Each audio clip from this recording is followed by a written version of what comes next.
Yo.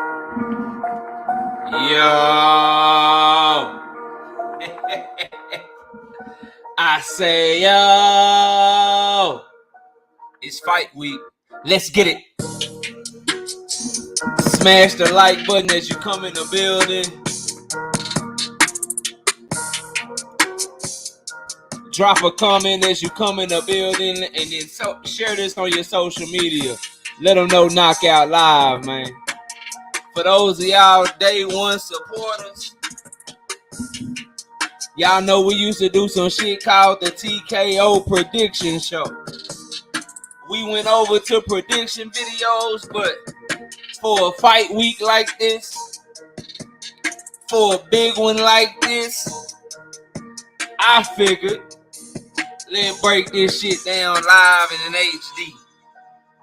Let me give y'all my thought process. Everybody know I got Errol wiping the flow with this man. But let's break down why. Let's talk about why. And let's really break this shit down like only we can break this shit down here on Knockout Boxing 86 TV. And the panel will be open. If you got bud, this the time for you to tell us why. We can also talk about Cool Boy and Monster Anyway. I dropped that early. And in case you ain't know, I'm rocking with Monster Anyway in that fight. Yeah, we don't pick based on nothing other than who we think gonna win. So go check that out too. Only thing I care about when picking these fights is that shit right there, that prediction record that just went across the screen. Yeah. There you go. Run them likes up, man. If you got your own YouTube channel and you're here rocking out with your boy, share this shit on your community page, man. Let go. Yeah.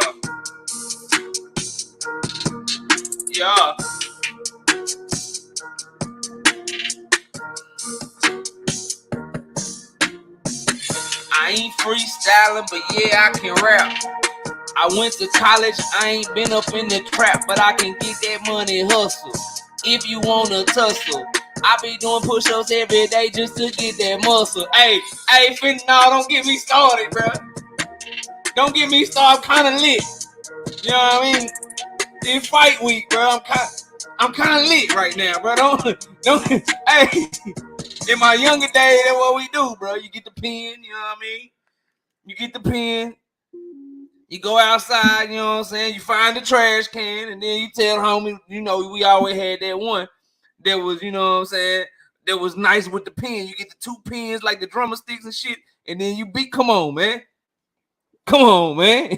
Hey, I was at my school fitting up. I don't know what you was at your school, but at my school, I was known for busting the flow. I'm just saying, I could have been. With the rap I'm hearing now, the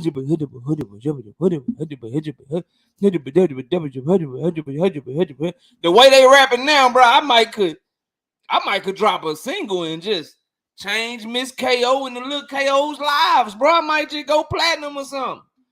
With the Trash D-Boy dropping, boy, I might just, you know what I'm talking about? I might just do something. DJ G5K, man, tell me to stop playing with these boys, man. Drop that beat on their head so we can get the show started. Where my bro at? There you go. DJ G5K. Drop that shit on their head so we can start the show one time for the one time, man. TKO the base here. We lit tonight. Y'all come through, man. Y'all know how we gonna show up and show out. See y'all all in the building.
Man, put your seatbelt on when you hop in my car. Smash the like button, man. Let me turn this camera on. Let's see who we got in the building. And let's get straight to the action so we can open up the panel. I expect it to be lit tonight, man. Hopefully we get some different opinions.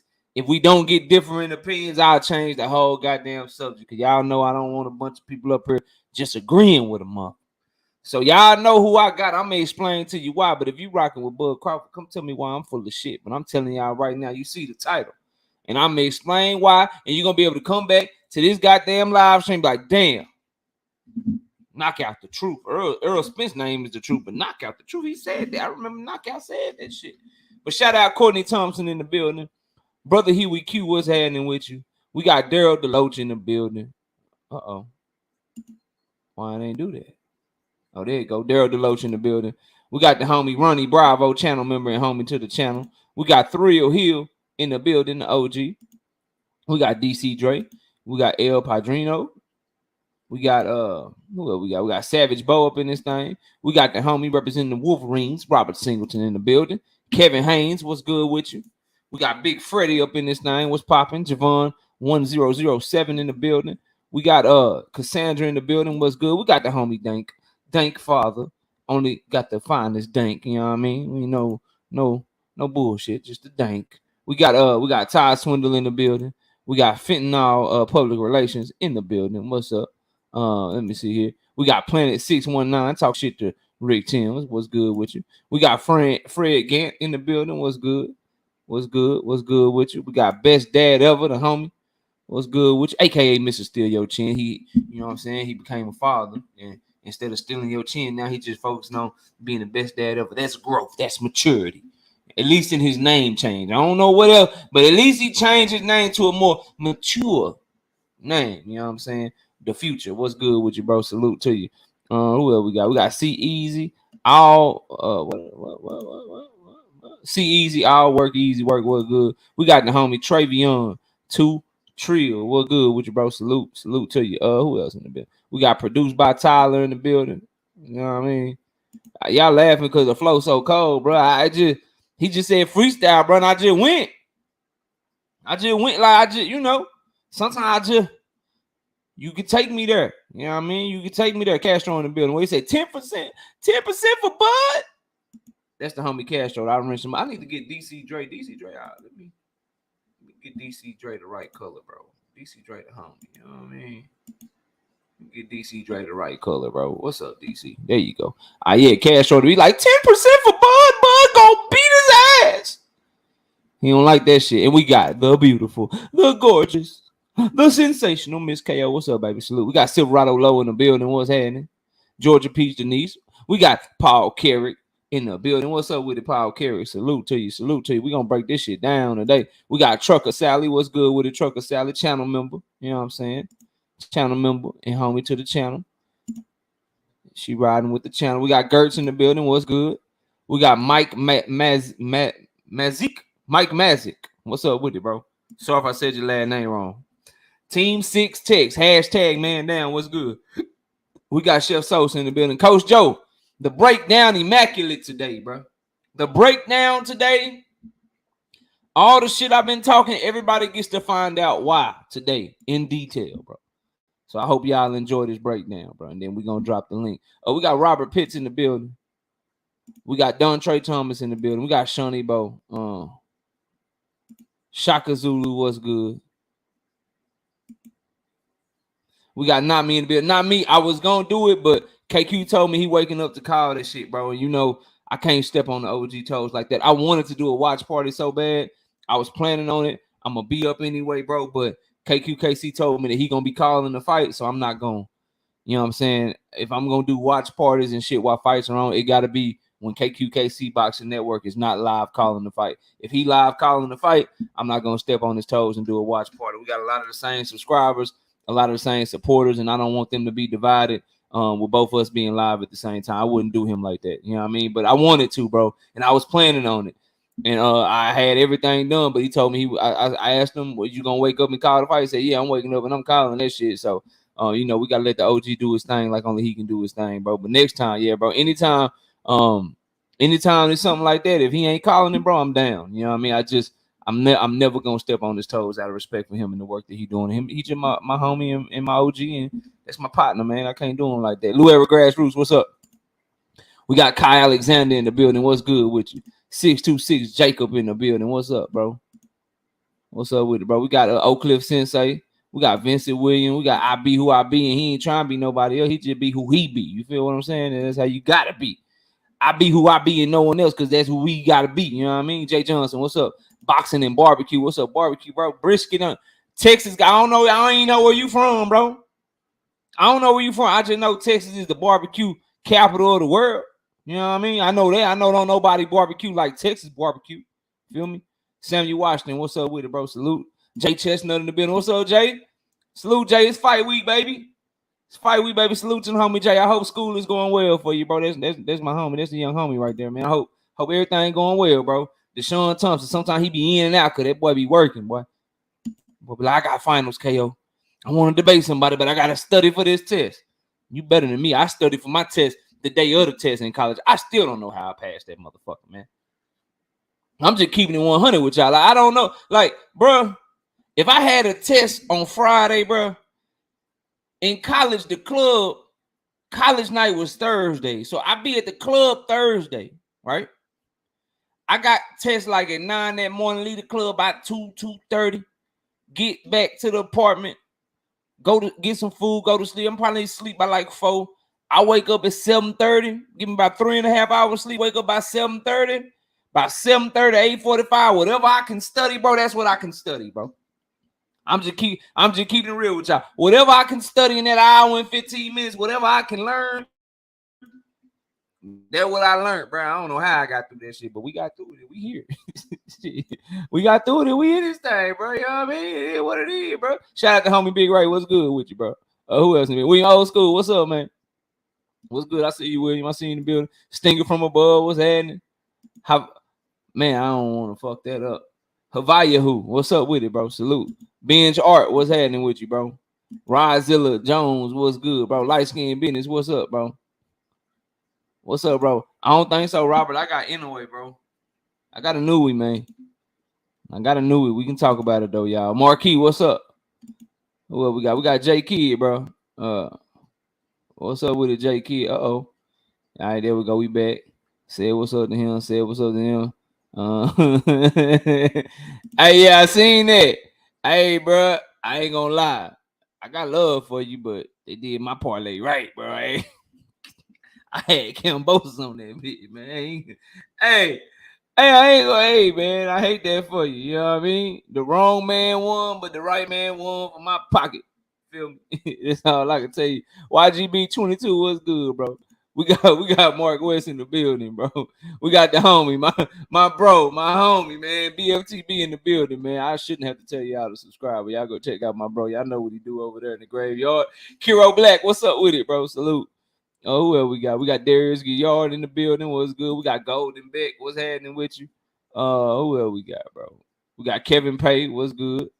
What's good? I think I spoke to Jay Johnson, but just in case, what's good? Lavelle Cannon, what's happening? Bama Jeff, what's good with you, bro? Salute to you. Sadiq Brown, what's good, Sadiq?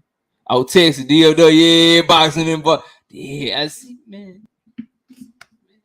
Say, bro, let me make sure something real quick. Hold on. While it's on my mind, bro. Okay, yeah, boxing and barbecue. He the right color. He the right color. Young World, what's up, bro? We got the homie Young World in the building. Upper echelon in the building. What's good, upper? We got SJ's boxing IQ. Salute to you, bro. What's good with you, bro? He said, "Oh, he say, Cal, Kansas City barbecue shitting on. Take me all that vinegar and shit in y'all barbecue, man. All that pork, man. All right, bro. I mean, y'all got some good ribs and shit, you know what I mean? But, bro, brisket is king, bro. Brisket is the cut of barbecue, bro. Y'all can't fuck with us on that. Y'all do your little sweet, your little vinegar sauce, vinegar-based sauces and shit. Sauce come out like water and shit. Yeah, all right. You know what I mean? Good. All right. We don't even need barbecue sauce. I'm just saying we don't even need barbecue sauce. I know all the people that I barbecue with. You know what I'm saying? If you bring barbecue sauce, we looking at you like, damn, you must can't cook. You don't get that bottle of barbecue sauce away from me. You must can't cook, bro. But you got a bottle of barbecue sauce for your seasoning ain't good enough, bro. You don't know how to get no smoke on that motherfucker. Man, what's wrong with you? So you know it is what it is. But shout out SJ's Boxing IQ. What's up with it, bro? Brian King B Falcone. What's up? Let me see. Gymnastics Dad. What's up? Fahim, you broke my heart with your prediction, bro. A lot of y'all sleep on Monster like he can't fight, bro. I'm telling you right now, dog. A lot of y'all sleep on Monster like he can't fight. He gonna earn y'all respect, bro. He gonna earn y'all respect. Don't worry. But shout out to Suave Dre in the building, bro. What's up? Be the God up in that thing. What's good with you, bro? Salute. We got Edgar Chavez in the building. We got the homie Bullet Gibson. I'm gonna start when I do the breakdown, Bullet. What you said in the comment section, I'm gonna address that. Bro. We're gonna cook today. Who else we got, bro? Trying to make sure I catch all y'all, bro. I don't mean no disrespect. D-Man Jr., what's up, bro? Oh shit, it jumped. Oh, there you go, bro. D-Man Jr. right there. Boom. I think I spoke to you, Chef Sosa, but if I didn't, what's up? Golden Beck, what's happening? What's happening with you? He said, Bud and 6, 40-0. Oh, that's Mr. Golden. Okay, yeah. All right, bet. I got you, bro. Hold on. All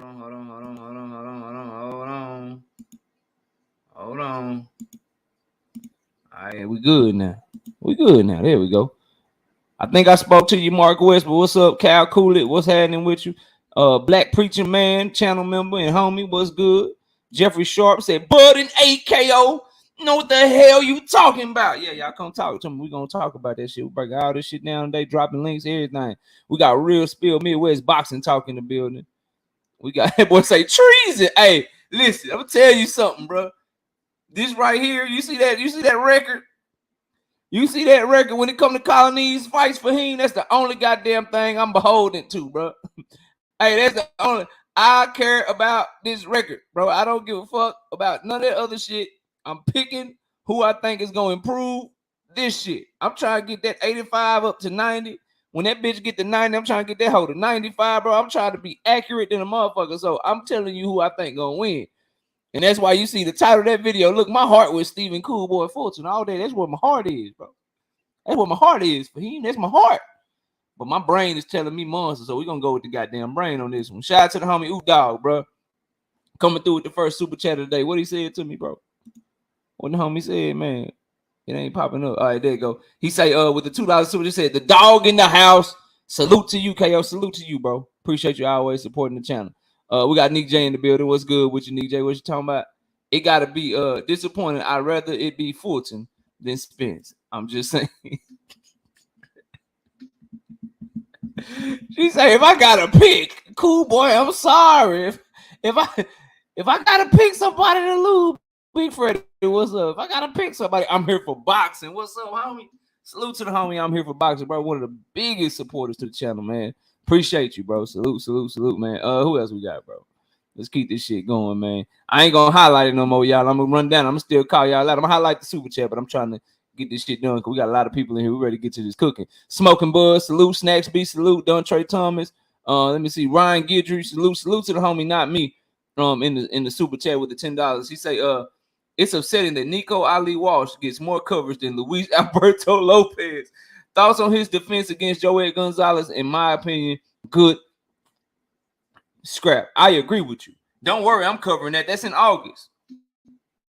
But first thoughts, Joel Gonzalez can't put his hands in his pocket. He put his hands in his pocket a lot, bro. He a good counterpuncher, a good boxer. The only person I seen just really do him dirty was Shakur Stevenson. I thought he fought very well against Emmanuel Navarrete. I do think Emmanuel Navarrete won, but Joel Gonzalez got to find a way to not put his hands in his pocket. He needs to work. He got a nice left hook to the body. He's a good counterpuncher, a good catch and shoot fighter. Luis Alberto Lopez is very unorthodox, coming off a big knockout win over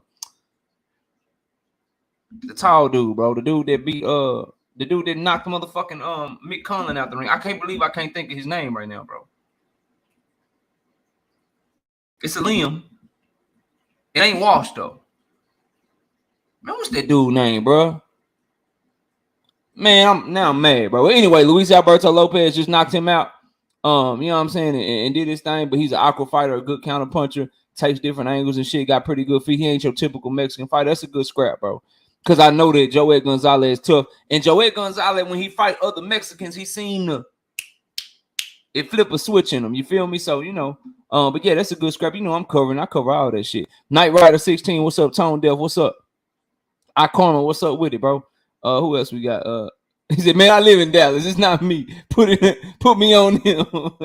I got you, bro. I got you. Planet 619. What's up? Brian Corbett, BC. What's happening with you? Shout out to the homie Jay Cooley in that bit with the $5 super chat. What do you say, bro? He say, Bud and his buttercups. What the fuck is a buttercup?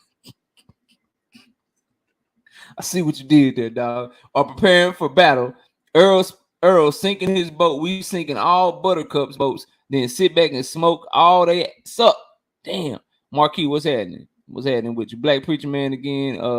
Edgar Chavez, Knight Rider. I'm just trying to make sure I catch it. All y'all, bro. All y'all. What up, JD? We got L Dub. What's good, bro? I remember you didn't believe in anyway at first. Yeah. Hey, you ain't lying. But the more and more I watch, if you notice, L Dub, you gonna look at my list. He keep climbing that motherfucker. He gonna climb it some more tonight. Listen, L Dub, I was wrong, brother. Okay. The more I looked at him, I'm like, oh, that jab, that shit fast. That shit stiff. Oh, he timed him perfectly. Oh, why old buddy react like that to his shots? That boy hit hard. Oh, his catch and shoot game is immaculate. Oh my, like, yeah, bro. Hey. And then the way I look at it, Doug, bro. You can say he fighting, like people be like, oh, he ain't fought nobody. And I get that, right? But if you like, and I don't believe in triangle theory make you being good, but I think you can detect the level of how good someone is. So case in point, right? Stephen Fulton put on a great performance against Danny Roman. Danny Roman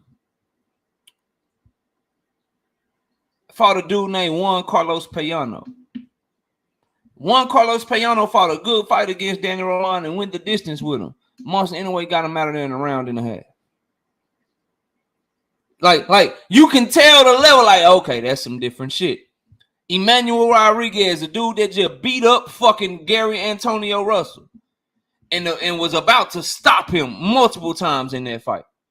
And then the accidental headbutt ended the fight early, and Emmanuel Rodriguez got the nod. Emmanuel Rodriguez, bro, good fighter, good counter puncher, very good fucking fighter. Y'all saw what he did to Gary Antonio Russell. He went a round and a half with Monster anyway. Like, bro, yeah. I believe in it. I believe in him. Octavia, and then plus the fight in Japan and shit. Hey man, I got Monster, bro. Octavius Bell, what's up? Young Billy, what's up with you, bro? Young Billionaire Boxing, y'all go sub to the homie. And listen, if I miss y'all, bro, apologies. I got to get to the show though. But salute to everybody in the building. Please smash like, oh hell no. Hey, let's do an exercise real quick, bro. It's 303 people in here, and we got 145 likes, bro. That mean over half of y'all ain't hit the like button yet. So we about to get to the break now. We're going to drop the link. We're going to open up the panel for everybody. But before we get to that shit, man, I need the likes to at least get to 200, bro. I really should be asking y'all to get to 300, but let's at least get them hoes up to 200. So maybe you forgot. I understand everybody can't join the channel as a member. Everybody can't donate monetarily in the super chat, bro. I get that, bro. And I love doing this shit. You know what I mean? But at least let's make sure we get the viewership right. Let's make sure we get that algorithm going. And let's get the likes up to 200. Once we get the likes up to 200, we're going to start cooking on this Bud and Earl shit, man. We up to 181 likes already. That's how I know y'all got love for your boy, and a lot of y'all just forgot. We up to 185. Let me get 15 more likes. Let me get 15 more likes, and then we to the cooking. You know what I mean? We only need 13 more. We up to 187. Let me get 13 more people real quick just to hit the like button. And the shit is working because we went from 302 people to 309 people. The like button works and it's free, bro. So please hit that shit. You obviously fucking with the content, whether you're doing it in the shadows or you're doing it openly and shit. You fucking with the content, and we up to 205 likes just that fast. I appreciate each and every one of y'all. Let's get to this shit. So look, bro, for the longest, right? People like knockout, bro. Knockout. You got to be on your fanboy shit with this, right? You got to be on your fanboy shit with this. I keep hearing you say, knockout, that the fight not close. Now, knockout, you usually a level-headed guy, bro. But when it come to Earl and when it come to Tank, you a fanboy. When it come to Earl and it come to Tank, you a fanboy and you ain't keeping it 100. You know what I mean? You ain't keeping it 100. Shout out to the homie Hawaii Yahoo with the 5 super chat. Salute, knockout, big ups. I'm subs. I like to be a wrench. In blessings, support the golden age, the biggest fights in boxing. Hashtag, man, damn. All right, look now. I'm gonna give you a wrench, but I don't really see you a lot, so I'm gonna be watching. I'm gonna have my eye on you. All right, but I got R West. What up? But I got you, bro. I got you. Just write. You ain't got a super chat again. Just write a regular comment, and we'll get you right. You know what I'm saying? We'll turn you the right color with the rest of the game. But look, bro. So that's what I've been being told, bro. And I'm listening to people tell me that, and I'm like, dog, y'all clearly don't understand that I'm gonna always be objective in my analysis. If I happen to be wrong, I happen to be wrong. But one thing I always do for y'all, bro. One thing I'm always gonna do for y'all, bro. I'm gonna give you my honest to God assessment and my honest to God opinion, bro. I'm gonna give you my rock bottom. What's up? I'm gonna give you my honest opinion. What's up, Mr. Vegas? My honest opinion. Let me give Mr. Vegas right. He don't never agree. Well, he agrees sometimes, but he always here, bro. He always here, and he been supporting the channel for a long ass time. There you go, Vegas. Rock out. Look, bro. And there go Hawaii, you too. Let me get you right, and then what's on my mind? KQKC, what's up? I'm glad KQ in here. KQ will be calling the fight in the morning, y'all. He will be calling the fight in the morning, so y'all be sure to go over there to KQKC, man. Y'all go check him out. He calling the fight early in the morning for y'all, so y'all go check him out. And go support him, man. KQ, they was asking me to do a watch party. I was about to do that shit, but KQ said he calling the fight, so I ain't gonna do it. But y'all go over there. He gonna be calling the fight for y'all. Drop another one, Hawaii. I don't see you, bro. I don't see you drop. Just say yo or something real quick. Yeah, YB, it be a lot of people trying to be you and shit, bro. Be a lot of people trying to be you, dog. They ain't lying about that shit. They ain't lying about you. You ain't got no rent, Black Preacher, man. Come on, bro. Oh, damn, you don't. There you go. All right, you right. And then let me get you right, and we on this shit. Re215 Philly, what up? All right, so anyway, bro. Break this shit down, right? So a lot of people say that about me when it come to Tank and Spence, and I'm like, nah, bro, I just really think they good. Somebody gonna have to show me they not. Oh yeah, always KQ, always. Hey KQ, not me. The homie, not me, was like, hey man, you gonna do the watch party? I was like, yeah, I'm gonna do it. And then when I talked to you on the phone, you like, yeah, I'm gonna wake up early in the morning. I'm gonna call that shit. I had to be like, nah, I can't do that shit, bro. I can't do. I'm not finna be stepping on OG toes. I would not be live at the same time as him. So we gonna be over there early in the morning. I got you, YB. I'm finna break this shit down to the bone gristle. You feel me? To the bone gristle. Tweez Book, what up? So when we talk about this fight and I say it's not close, bro, I've always meant that shit. And I got so many reasons and so many different things that we're gonna get into, right? And then I'm gonna drop the link. So I'm gonna give y'all the tale of the tape, bro. I'm gonna give y'all the tale of the tape. I'm gonna talk to you about the style in which Errol Spence fights. I'm gonna talk to you the style in which Bud Crawford fights. I'm gonna give you their mentality of each fighter.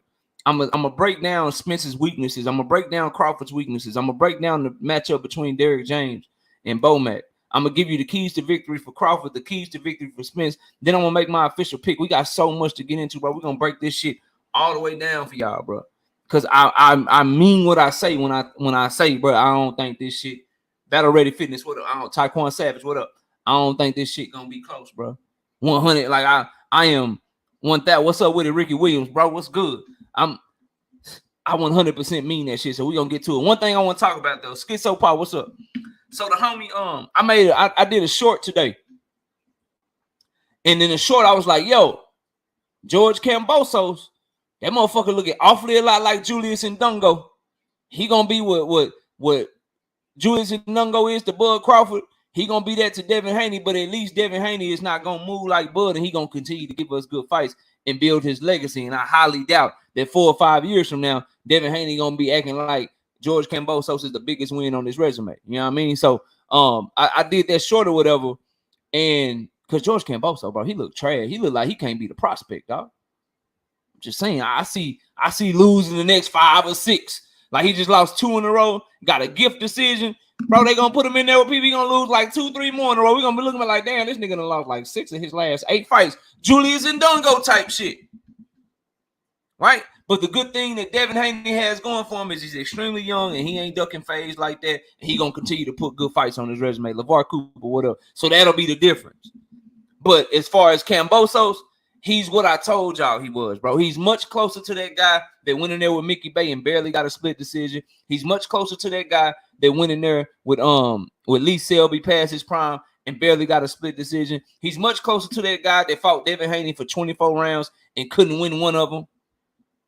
He's much closer to the guy that showed up and really lost to Maxie Hughes Saturday night. He's much closer to that guy than he was to the guy that Teofimo Lopez fought. I think we can all say with that performance and what Teofimo did to Josh Taylor, I think we can all now say that Teofimo Lopez just had a bad night. Like him, hate him, love him, whatever. He just had a bad night. Kambosos is trash, bro. He trash. Now, with that being said, I brought that up because in the comments, the homie Bullet Gibson, he says styles make fights. And I hear this a lot, bro, as we get to the breakdown of Spence Crawford. I hear this shit a lot, bro. Let y'all ain't gotta listen to me, bro, and I ain't trying to brag and shit, but I feel like I know boxing, bro. I feel like I know boxing, you know what I mean? And y'all wouldn't be here unless you feel like I was kicking some sort of knowledge, right? So I hear that a lot, bro. Styles make fights. Styles make fights. Styles make fights. And to me, it couldn't be further from the truth. I don't believe in that saying. I never have and I never will, because if styles made fight, every fighter in boxing would just fight in one style because that's the style that's dominant over all other styles. Right? So if styles made fight, everybody be like, oh, the best style in boxing is the counterpuncher. Oh, the best style in boxing is the pressure fighter.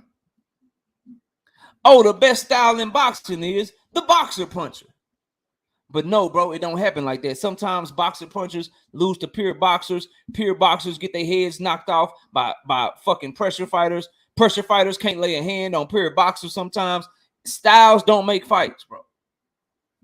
Whoever can make the fight their way, whoever can make the fight their style of fight, that's what will win you the fight, bro.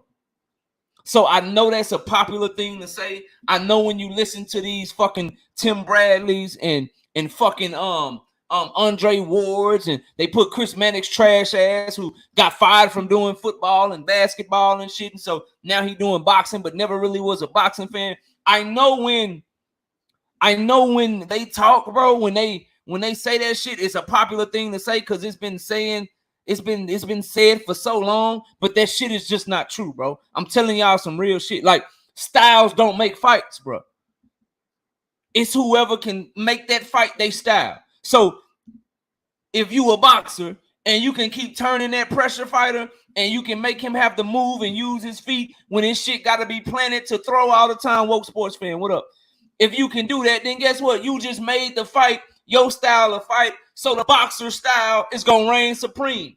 You take that same matchup, and if the pressure fighter is able to take the boxer, corner him, cut off the ring on him, make him get into a firefight, make him have to sit down and fight when he don't want to, then guess what? The pressure fighter made that fight his style of fight, and therefore the pressure fighter had the advantage. So, bro, please.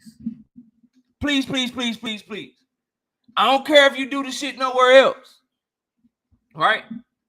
But when you come over to Knockout Boxing 86 TV and we get to talking breakdowns, and I ask you why somebody win the fight, or who you got winning that fight, or who you got winning this fight, bro, if you get up on this bitch and you say styles make fights, I might just kick you off this motherfucker. I ain't gonna lie to you.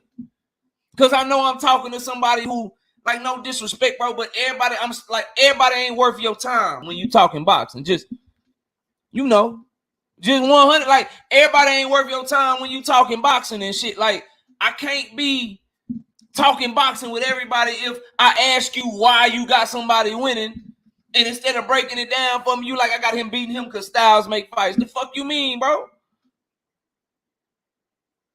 So like, stop with that shit, bro. Please stop. So that bullet, I wanted to address that, bro, because that's what we was talking about.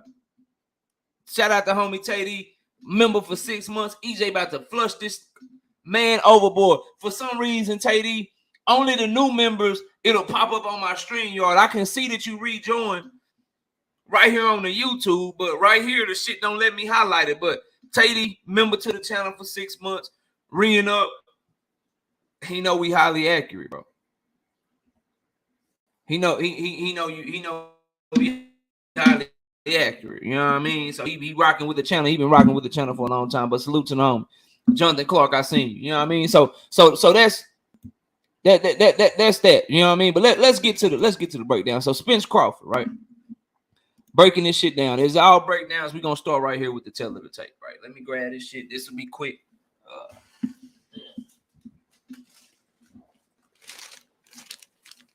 All right, so I got it right here, bro. Tail of the tape. Errol Spence, 33-year-old southpaw, 5'9.5" with a 72-inch arm reach, fighting out of DeSoto, Texas. Terence Crawford, 35 years old, southpaw fighter, 5'8", 74-inch arm reach out of Omaha. Spence, 28 wins, no losses, 22 wins by way of knockout. You got Bud, 39 wins, no losses, 30 wins by way of knockout. And as we all know, it's a 12-round fight for the 147-pound WBO, WBA, WBC, IBF undisputed championship of the world, bro. Before we get into their style breakdowns, we'll start with the coaches, right? We'll start with the coaches and kind of go from there, right? So Derrick James is much more to me, right? You got to give him the advantage, right? So Derrick James is more of a teacher.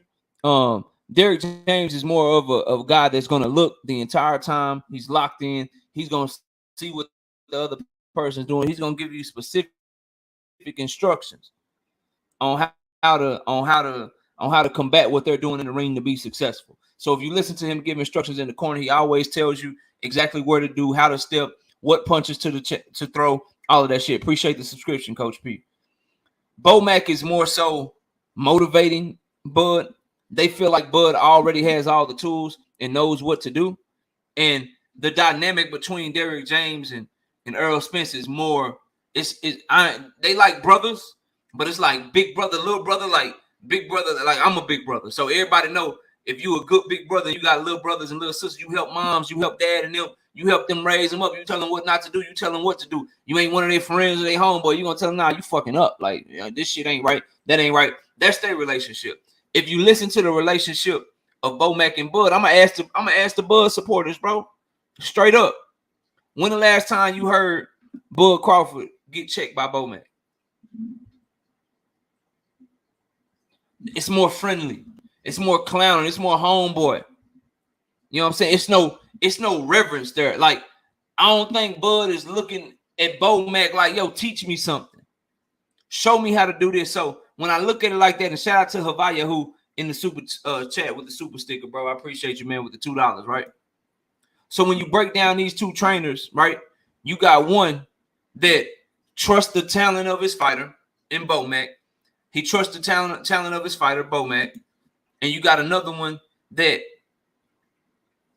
no matter how talented this fighter is, and Errol Spence, DJ gonna be giving them instructions. He gonna be firing them hoes off, and he gonna be looking at Bud to see what he can do from round one, what adjustments need to be made, what punches need to be thrown, where Errol Spence has the best. Is it mid-range? Is it inside? Is it this? Is it that? What is it that he has the experience to do? I mean, the chance to be successful in any moment in the fight. Be the guy says, Bud got 3 trainers, KO. None of them talk. I've been told this, and I understand that. Be the guy. You ain't lying. You got Esau over there, and I think it's one more. But all I know is the only person out here giving instructions is Bo Mack. The head trainer is Bo Mack. The buck stops at him. He's the one over in the corner giving instructions. So that's what we riding with. Because technically, Errol Spence got a nutritionist. He got a fucking he got a strength and conditioning coach. They both got teams around them. Bud do have multiple trainers. I seen Esau holding the mitts for him. You seen Bo Mack doing a little work. But I'm talking about in that fight, bro. I'm talking about coming up with the game plan in that fight. When you get an instruction, when he go over to that corner, it's gonna be Bo Mack in his ear. That's what we on, bro. That's what we on. You know what I mean? So And that's the trainers, bro. That's the matchup of the trainers. I think Bo Mack is much more. I'm gonna keep it 100 with y'all. Bo Mack will be the one. He'll give a better motivational speech than what Derrick James will be able to give Earl, because Derrick James is a laid back guy. He ain't too animated. He gonna you know what I'm saying? He gonna just tell you what you need to hear, and he gonna demand your attention by asking you questions and shit like that. That's Derrick James. Bo Mack is gonna be loud. He got that loud voice. He boisterous. He gonna be trying to encourage you. He gonna be trying to root you on. Do this, do that, get this motherfucker. You know what I'm saying? Find your rhythm. We gotta be more competitive. It's time to go. Shit like that. You know what I mean? Two different styles, but again, 39-0, 30 knockouts. Whatever he been doing up to this point, it's been working for him, but it ain't gonna work on the 29th, bro. So that's the Earl. That's the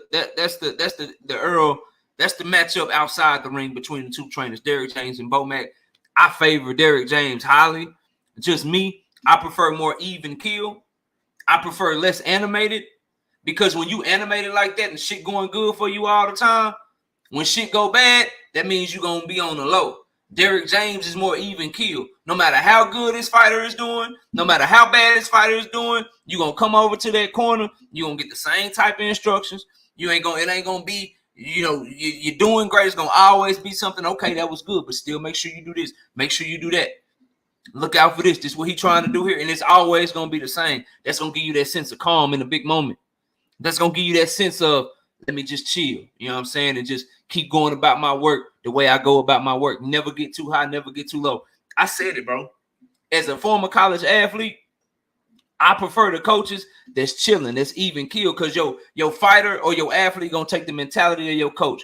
If you play basketball, bro, like at a high level like I did, dog, when you in these sports, bro, when your coach is always complaining about a call, always getting a tech, always saying that this was a foul or the ref got this wrong or the ref got that wrong, I guarantee you that team is the same way. Always complaining about a call, never getting back on defense, never, you know what I'm saying? All that shit, bro. But when your coach is even kill, when they chilling, when they just focus on the game and shit, your team gonna be the same way. It's the same thing in boxing with these trainers, bro. An emotional ass trainer that's up and down, that's just rah emotional. Think of why Bud Crawford fights on emotion. Oh, you hit me, nigga, what's up? Oh shit, hold on, nigga, what's up? Errol Spence is just, now as the rounds go on, that shit might turn into just non-stop. But it's always even killing. It's always the same. And that's why I prefer Derrick James, bro, in that matchup. Now let's talk about their styles, right? Let's talk about their style. We're gonna break Spence's style down right now for you. Right now. So Spence's style, very underrated, bro. It's extremely underrated, right? So what you'll hear is basic from people that ain't paying attention. What you'll hear is one-dimensional from people that ain't paying attention. But bro, he do so much shit that the casual eye don't really pay attention to. Things like the way that he pins, meaning the way that he push your guard against each other. He'll pull and manipulate your guard, then push into your guard while putting his head in a certain position to get punches off. He'll frame your shit. His frame and always replacing shit with his whether it be a punch or replace the punch with my head, or I'm bringing my head over here and then I'm pinning over here so I can get the right hook off. When he missed with the left hand, he always shooting the right hand behind it, because when you naturally shoot the left hand, bro, it puts you right on balance and it loads up your right hand. So when shit that puts most people out of position, like they miss some shit or they throw that left, he always coming with the right hook. That's why that right hook's so nasty, bro. But what he's really good at is working off his jab, using his jab to set up everything and get to where he wants to get you, and he's always on balance. And he's always on balance to throw punches, bro. And he got a very, very solid base in the fundamental way with which he employs his defense is something that the naked eye really, or these guys that like all that flashy shit, they don't see that shit. You know what I mean? They don't see that when he throws that punch and he might miss with it, he keep that left hand right there on the back of your head and shit. Right there on the back of your head and shit to make sure that you can't do nothing so he can fire that right hand off. They don't see when he throw that jab on the inside and you might have blocked the jab, he keep that stick right there to keep your hand pinned so he can still get inside and then start working inside. It's shit like that that people don't see. And the way that he'll pull you into him. I seen him miss a hook, right? Try to wrap a hook around, missed the hook, but his hook was right there. And he pulled Ugas right back to him, pulled him into him, and then started working like that, bro. The shit that he does to stay on balance and to make sure he fights you on his terms, bro, is beautiful. Probably the best in the game, bro. That boy highly underrated. What's up with it, Key? That boy highly underrated with that shit. So it's so many subtle things, but overall, if you had to break down his style, it's a jab, coming forward behind a jab, and some of the best inside guard manipulation, pinning and framing, and body work that you're gonna see in boxing, bro. And then when you get him up off of you, it's right back to the jab. And he's notorious for drowning dudes because he not gonna stop. And he forces guys to fight him when they don't want to fight him. Shout out to D-Cham. I don't think I caught your super chat, but shout out D-Cham with the $2 super chat. Says, hell, we might need to check Bud gloves too. Nah, I ain't on that. Shout out to Sean Clark with the $5 in super chat. Says, I doubt people picking Bud understand the problem EJ brings in the ring. Constant intelligent pressure, position guard manipulation, disguise and shots. Them all facts. Shout out to Tay D in the super chat with the $2. Keep cooking KO. Catch the replay. And then shout out to Mr. Vegas with the $2 in super chat. I see you've been watching the fights. Always, bro. Always. So that's that, right? That's that, right? So behind his jab, always applying that constant pressure, and he's a mirror in there. Like the footwork, bro, you take a step to your left, he taking a step to his right. You try to come towards him, he gonna take a step back. You try to take a step back, he taking a step forward. You go to your right, he going to his left, bro. He a mirror in there. He just always right in front of you. He gonna make you fight when you don't want to fight. A lot of these fighters like to take breaks. A lot of these fighters only want to fight for spurts in the round. Earl has mastered the art of making you sit down and fight with him when you don't want to. And as a result, guys drown. As a result, it fucks up your game plan. As a result, that counter punching, that timing, it fucks up. It fucks up because he's always coming. He's always jabbing. And then when he does jab, he jabs consistently, sometimes 1, 2, 3 times at a time so that you can't time his jab. And then when you are trying to time him to counter him, now he's using his jab to pin your shit. He's framing up your guard. He's pulling on your guard. He's doing shit to keep you from working, making you put your hands in your pockets, and now you can't even fucking defend yourself. That's his style. Coming forward behind a nice educated jab and fundamental base and defense, and then finding his way on the inside where he can use what I believe he's the best in the game, man, on the inside. Manipulating your guard, framing your shit, finding different angles to beat your body up, working both levels, head and body, at a non-stop pace that few, if any, in boxing can keep up with. That's Errol Spence's style. Let's go to Crawford style, bro. Let's go to Crawford style. Crawford style is a very athletic style. It's a style that relies a lot on his eyes.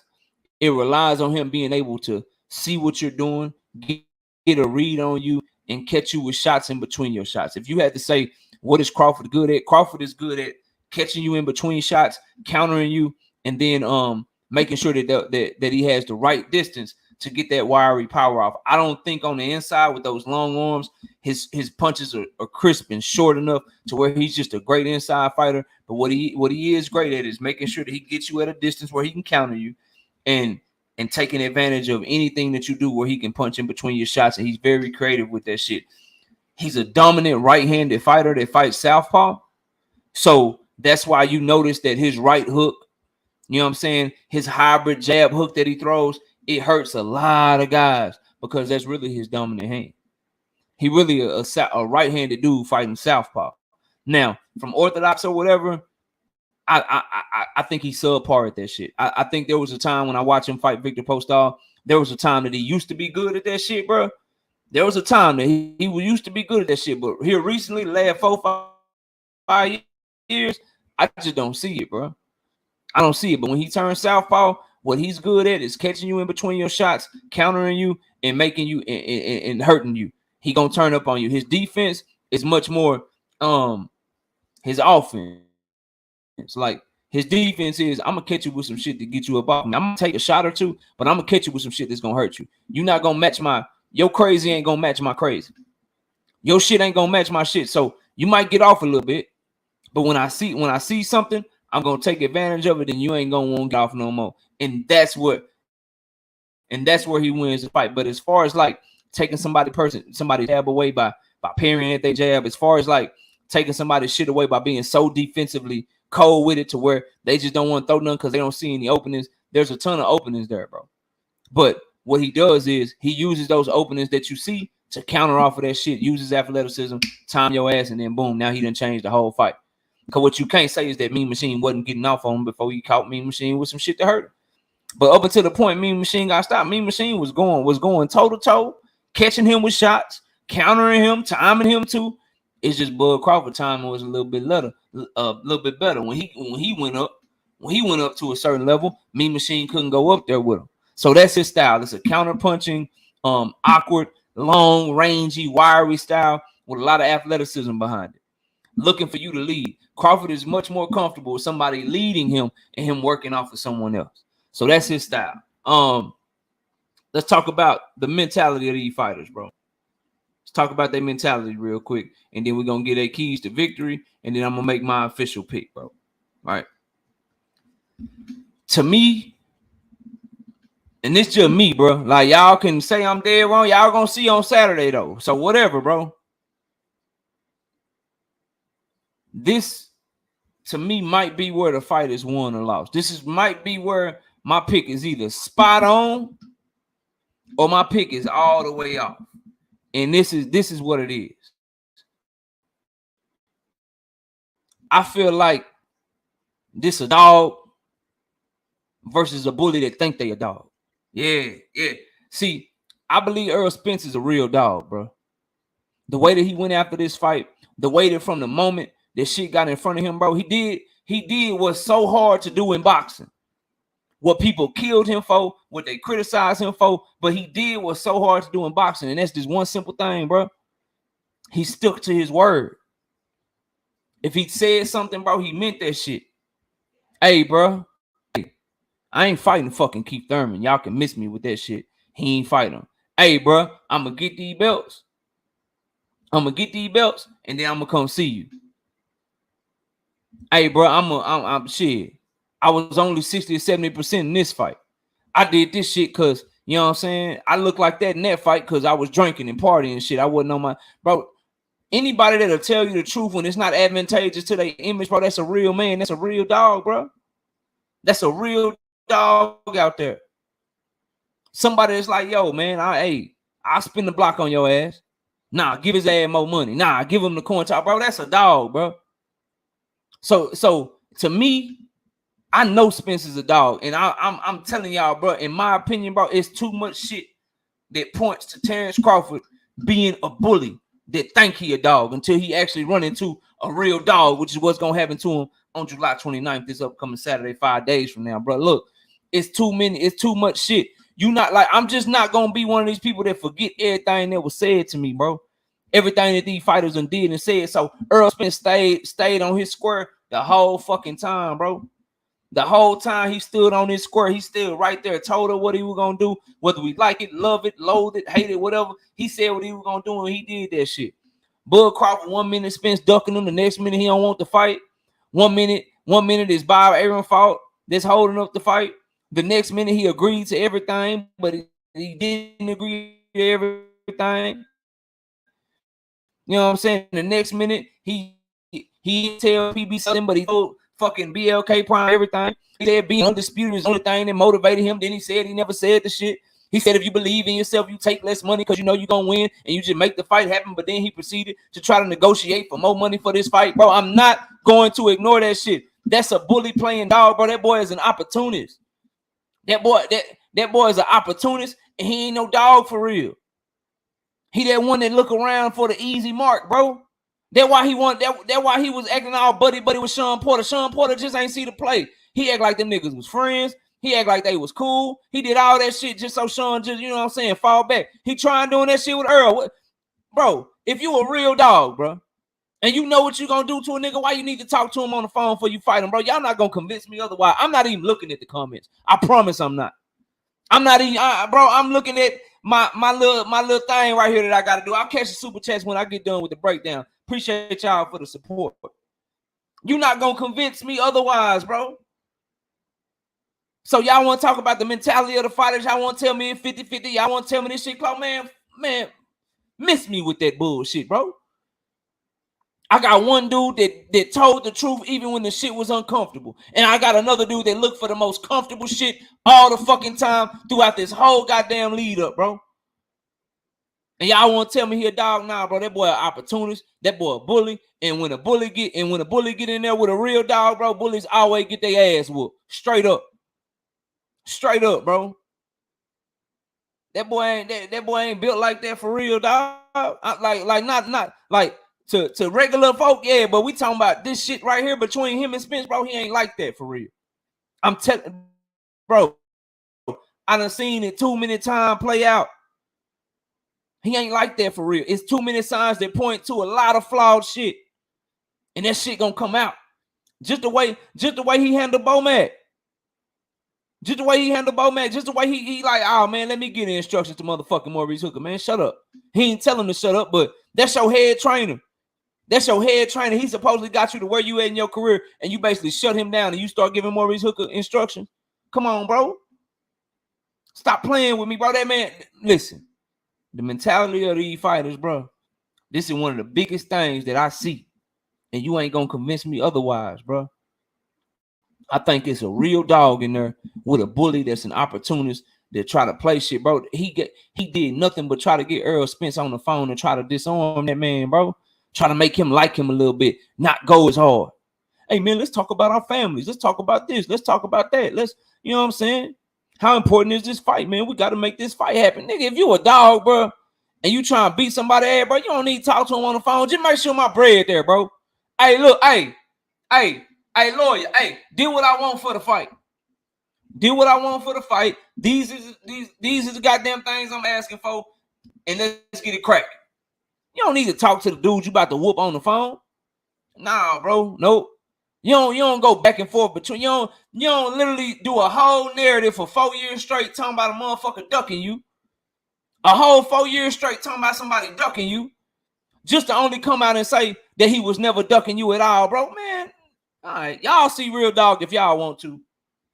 I see bully. I see opportunists. I see underhanded. Real dogs tell you what they gonna do, whether you like it or not. Look, bro, hey, I'm gonna fight Spence. Hey, these negotiations, that's cool, but I got an easy bag over here in Avenetia, so I'm finna whoop his ass. Just want to let y'all know I'm finna whoop his ass. Spence, you go ahead and do something, but I'm gonna come back and see you, bro. You don't do the shit behind closed doors on the sneak tip and then act like you did something. Well, if I would have had told him, see what had happened was, if I would have had told him, then they could have used that as a duck. And so, no, I don't think that if I told them what I was doing, that it would have changed anything in the go. Bro, you doing shit like that, and I'm supposed to believe you really like that? You doing some underhanded shit like that, and I'm supposed to believe that you really one of them ones. Man, all right. So that's the mentality of the fighters. Give a damn if you like it or not. You got a real dog going against a bully and an opportunist that's pretending to be a dog that's going to find out he ain't a dog on fight night. Keys to victory for Crawford, bro. Keys to victory for Crawford. His key to victory, bro, he going to have to catch Errol Spence in between his shots with some shit to get his respect. His lateral movement, he got to go back to Victor Postol. Matter of fact, before I go to keys to victory, let me stop that. Scratch that. Let's talk about their weaknesses. We'll go Crawford first. Crawford's weaknesses, in my opinion, durability, bro.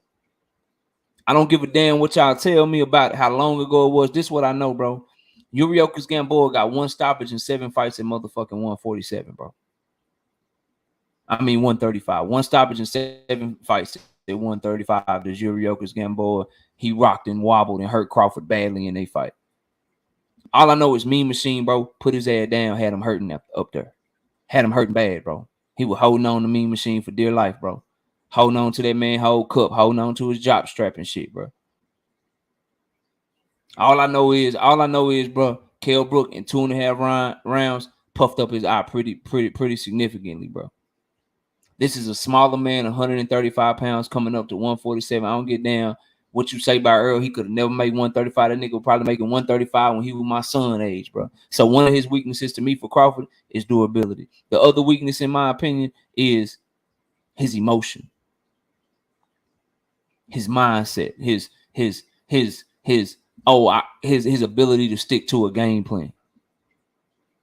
His ability to, if Spence hit him with 2 or 3 jabs and shit, keep his cool. If Spence hit him with 2 or 3 jabs and shit and then work the body a little bit, hit him with like a 4-piece or hit him with like a 2 or 3-piece, to just not throw everything out the window.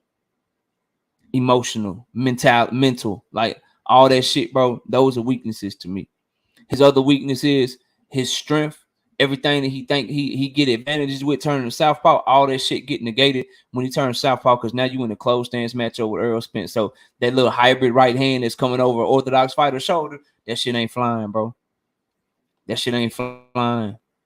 His work rate is another weakness in this fight.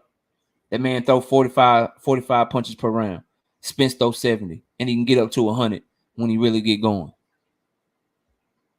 So if he basically got to catch Spence and hurt him to slow his work rate down, and if he don't do that, bro, now you got to keep up. Now we count on you to do some shit you ain't never done before. Plus the fact that y'all can tell, and then inside fighting too is another weakness, bro. Because y'all can tell me that he can do it all you want to. You can tell me that he's a great inside fighter. You can do all that shit if you want to. Here's what I know: he prefer to fight to be on the outside like a motherfucker.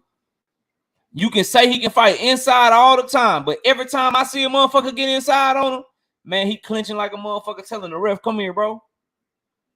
So the durability, inability, or unwillingness, whichever one you want to call it, to fight on the inside, fighting off of emotions, abandoning the game plan, those are some weaknesses of his. Let's talk about Spence's weaknesses.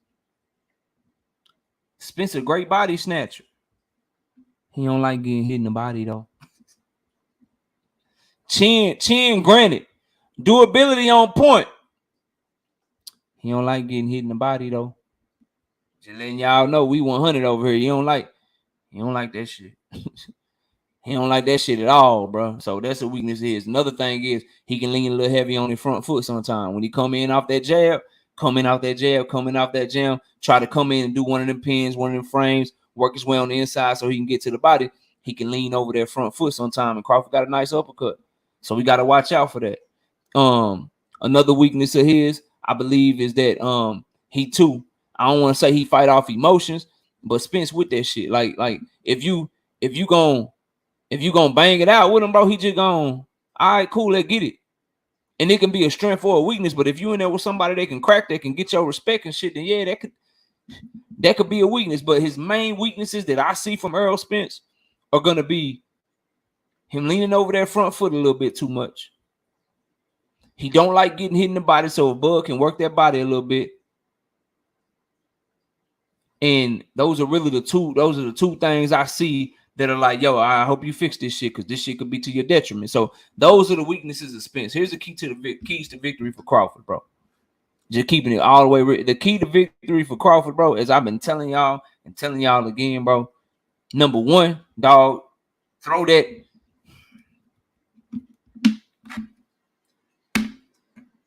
Take your orthodox stance, bro.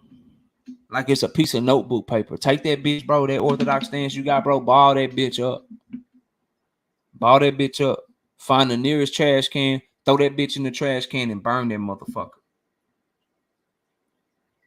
He won't win a second of the fight from orthodox, bro. So fighting in orthodox is just saying, yeah, here, take this round.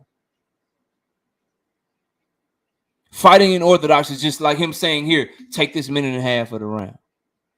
He will not win a moment of the fight from orthodox. So a key to victory is abandon that shit. Get rid of it, bro. Get that shit all the way the fuck out of here, bro. So that's one key. The other key is, bro, you need to be in 15-round dog shape, because you're going to have to work more than what you used to working. And I hope he know that. I hope Bomac know that. I hope they strength and conditioning, Snack, whoever. I hope they all know that. He is going to have to be ready to work more than he has worked in any other fight. Sitting back sitting back trying to just time Spence, sitting back trying to just grab him when he get on the inside. It's a big ass, strong ass dude you're dealing with that's gonna refuse that fucking clinch and keep working, and that's gonna tire you out. And if you just sit back there waiting, you're gonna be taking jabs to your body and to your motherfucking head while you sitting back there waiting, trying to counter and shit. Your head and your body and chest and shit gonna be going like this because you just gonna be getting jabbed and shit. So he has to abandon his orthodox stance. He has to be in tip top, probably the best shape ever, so that he can work more than he's used to working. And the main thing is, bro, he has to land a shot to get Spence's respect. A lot of people, a lot of Bud fans think it's gonna be in the jaw somewhere. Think he gonna catch him with a counter to up top to get his respect and hurt him. I think he needs to go to the body to get his respect. I think the counter should be slipping under something and ripping some shit to the body. That's a key to victory for Crawford to me. Like when a motherfucker, when you in there with somebody that ain't never, like, the odds tell you, go look at the punches that Kell Brook landed on for motherfucking Errol Spence, bro. And this is like fucking like Kell Brook, nigga. Like, say what you want about the Triple G shit, but then with Kell Brook, champion, Sheffield, I'm talking about he caught Spence with some fuck, boy. Say he caught Spence in his jaw with some, bruh. He caught Spence with a right hand in the jaw so cold. You know what Spence did? He got caught in the jaw and still kept his eyes on the target and hit that motherfucker with a left hand, bro. If you count on Bud to do something up top, up in this area, bro, that man Errol Spence, bro. All right, he got that Canelo, that, you know, the shit that the Claude Wolverine and shit from the X-Men, the metal and shit, bro. That's what's in Spence's jaw, bro. So I believe that Bud got to counter something. He to get the respect. I don't think it's gonna be a counter shot up top. He got to get Spence respect by slipping something, pulling something, or slipping something down to the body, bro. Rip something hard down to the body. You gonna get his respect by going to his body. I think that's your best chance to get his respect and hurt him, is going to his body, much more than just going up top. That's just me, bro. We'll see if I'm right or wrong on July the 29th. But those are the keys, bro. Be in a dog shape 15 rounds so you can up your work rate than what you used to. You got to catch his respect. I don't think it's going to be something up top. You got to slip something and counter him to catch his respect, to show that you can hurt him, to keep him up off of you. And not only do you got to be in 15-round shape to work, you got to be trying to turn Earl. You got to turn him. You got to move. That's sitting down with him, bro. Listen. If the Terence Crawford that fought David Avanesian showed up, we are all going to look back in this motherfucker and be like, oh, Kell Brook was a tougher fight for Errol Spence. If the Terence Crawford that fought Mean Machine shows up on July 29th, bro, or any lesser version of them, like if he's really getting worse, if a worse version shows up than the one that fought David Avanesian, bro,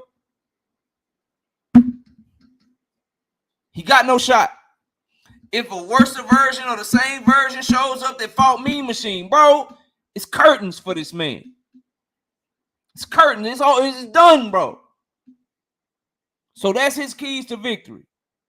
15-round shape so you can work more and so you can use the proper footwork and proper angles to keep turning Earl and keep moving around so he don't make your ass sit down and fight. And you got to counter, you got to slip and rip some shit down to the body to hurt him, because you cannot trust that you can hurt him to the head, bro. You cannot trust that you can hurt him to the head. I seen him take shit. I just don't believe that Kell Brook in 2017, bro, the shit that he was catching him with, the shit that I saw, that Earl just kept coming and walked through, bro. I just don't. I mean, all right, bud. Good luck with that shit hurting him up top. So that would be my keys to victory for him. Keys to victory for Errol Spence, bro. His key to victory is be himself. That's working that jab, finding your way on the inside, but be extra sharp. And that's why when you see Derrick James, for those y'all wondering why Derrick James punching back at him and shit, he doing that to keep him sharp.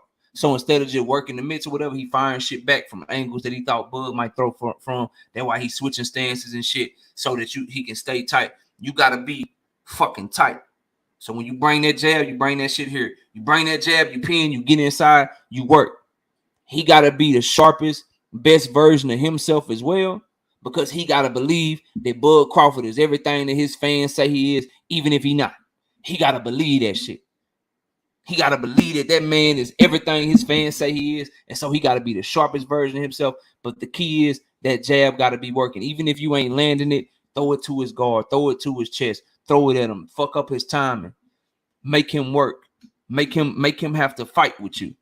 You don't want to get caught out at mid-range. You don't want to get caught out in a boxing match. That's not to say that Errol can't have success boxing from a distance, but his clear advantage, the clearest advantage that he's going to have in the fight is what he can do on the inside with his frame, pin, replace, guard manipulation game to turn it into a dog fight, to wear down and wear on Bud. And I think that's the game plan, because if you listen to Errol, I'm stepping to him. If you listen to Errol, I'm trying to punish him. If you listen to Errol, I'm trying to break him. These are all things that lead me to believe that he wants to fight where I said he should want to fight. And Derrick James is a very great coach. So if I see these advantages for him, I know that Derrick James sees those advantages for him. So that's what he has to do. Come in behind his jab responsibly, not overreach, not overextend. Trust your way in off the jab. Don't lean over your front foot. And when you get inside, that's when you work.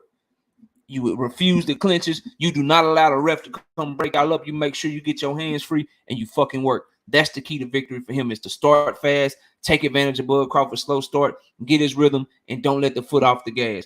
And stay sharp as shit, specifically defensively, getting his hands back to the proper position when he does it, so that he doesn't take a counter shot that he don't see coming. That's what he has to do. That's his key to victory. My official pick, bro. My official pick, look, man. Y'all call this shit 50-50 down the middle, be politically correct all you want to, and all that shit if you want to.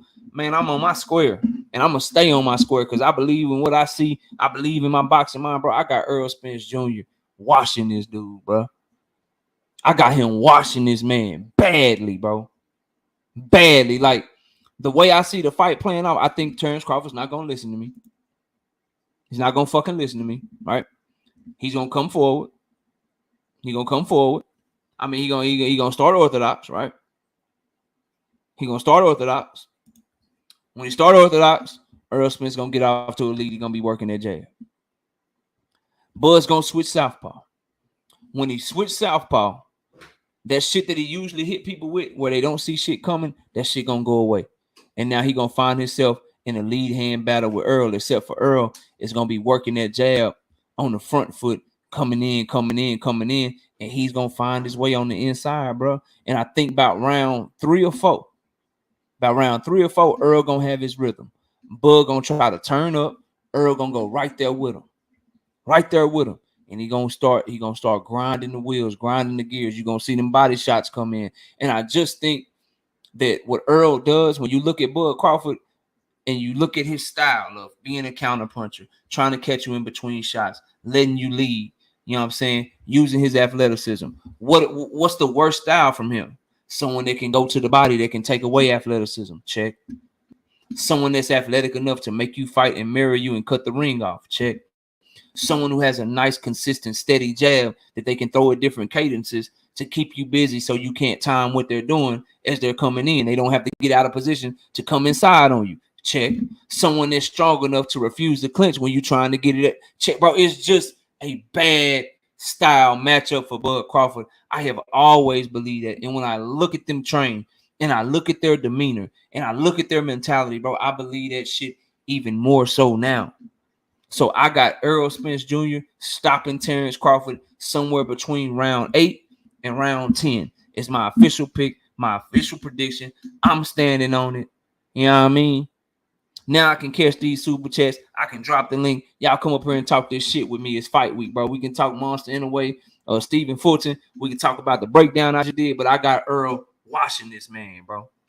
I got him washing him badly, because I just think, of all the reasons that I said, bro, I just think that all the things that you would anticipate, if you would say, like, what type of fighter would give Bud Crawford trouble? Errol Spence is all of those things. Plus, I think he's the hungrier fighter. Plus, I think he's the more game dog. Yeah. We gonna see. Shout out to homie Young World with the $5 in super chat. You gonna fight Earl where Earl says you fight. Derrick James. Shout out, homie. Shout out, bro. Shout out C Love in the super chat with the $5. C Love say that's why Bud tried DJ and Bo Mac talking. They know fighters feed off the energy of the trainer, and they want DJ to make EJ emotional to make mistakes. I see that point.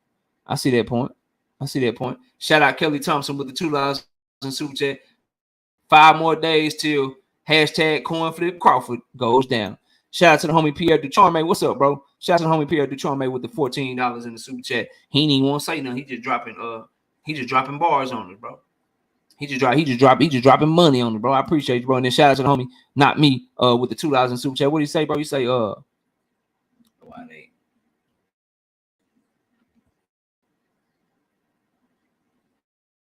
Oh shit, hold on, y'all. 1 second. Let me turn that off and get this shit right, y'all. Give me a second, bro. Rolo, we can bet something, Rolo. Just let me know.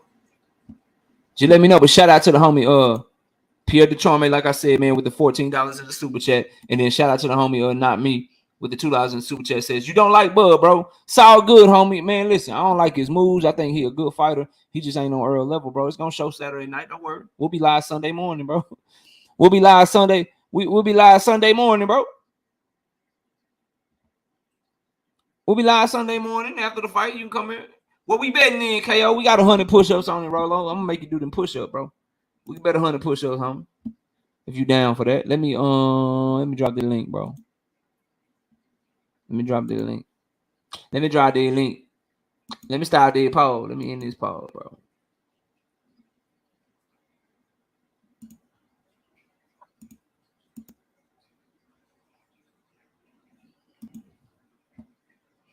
Now Jay Sanders' fight ain't gonna be I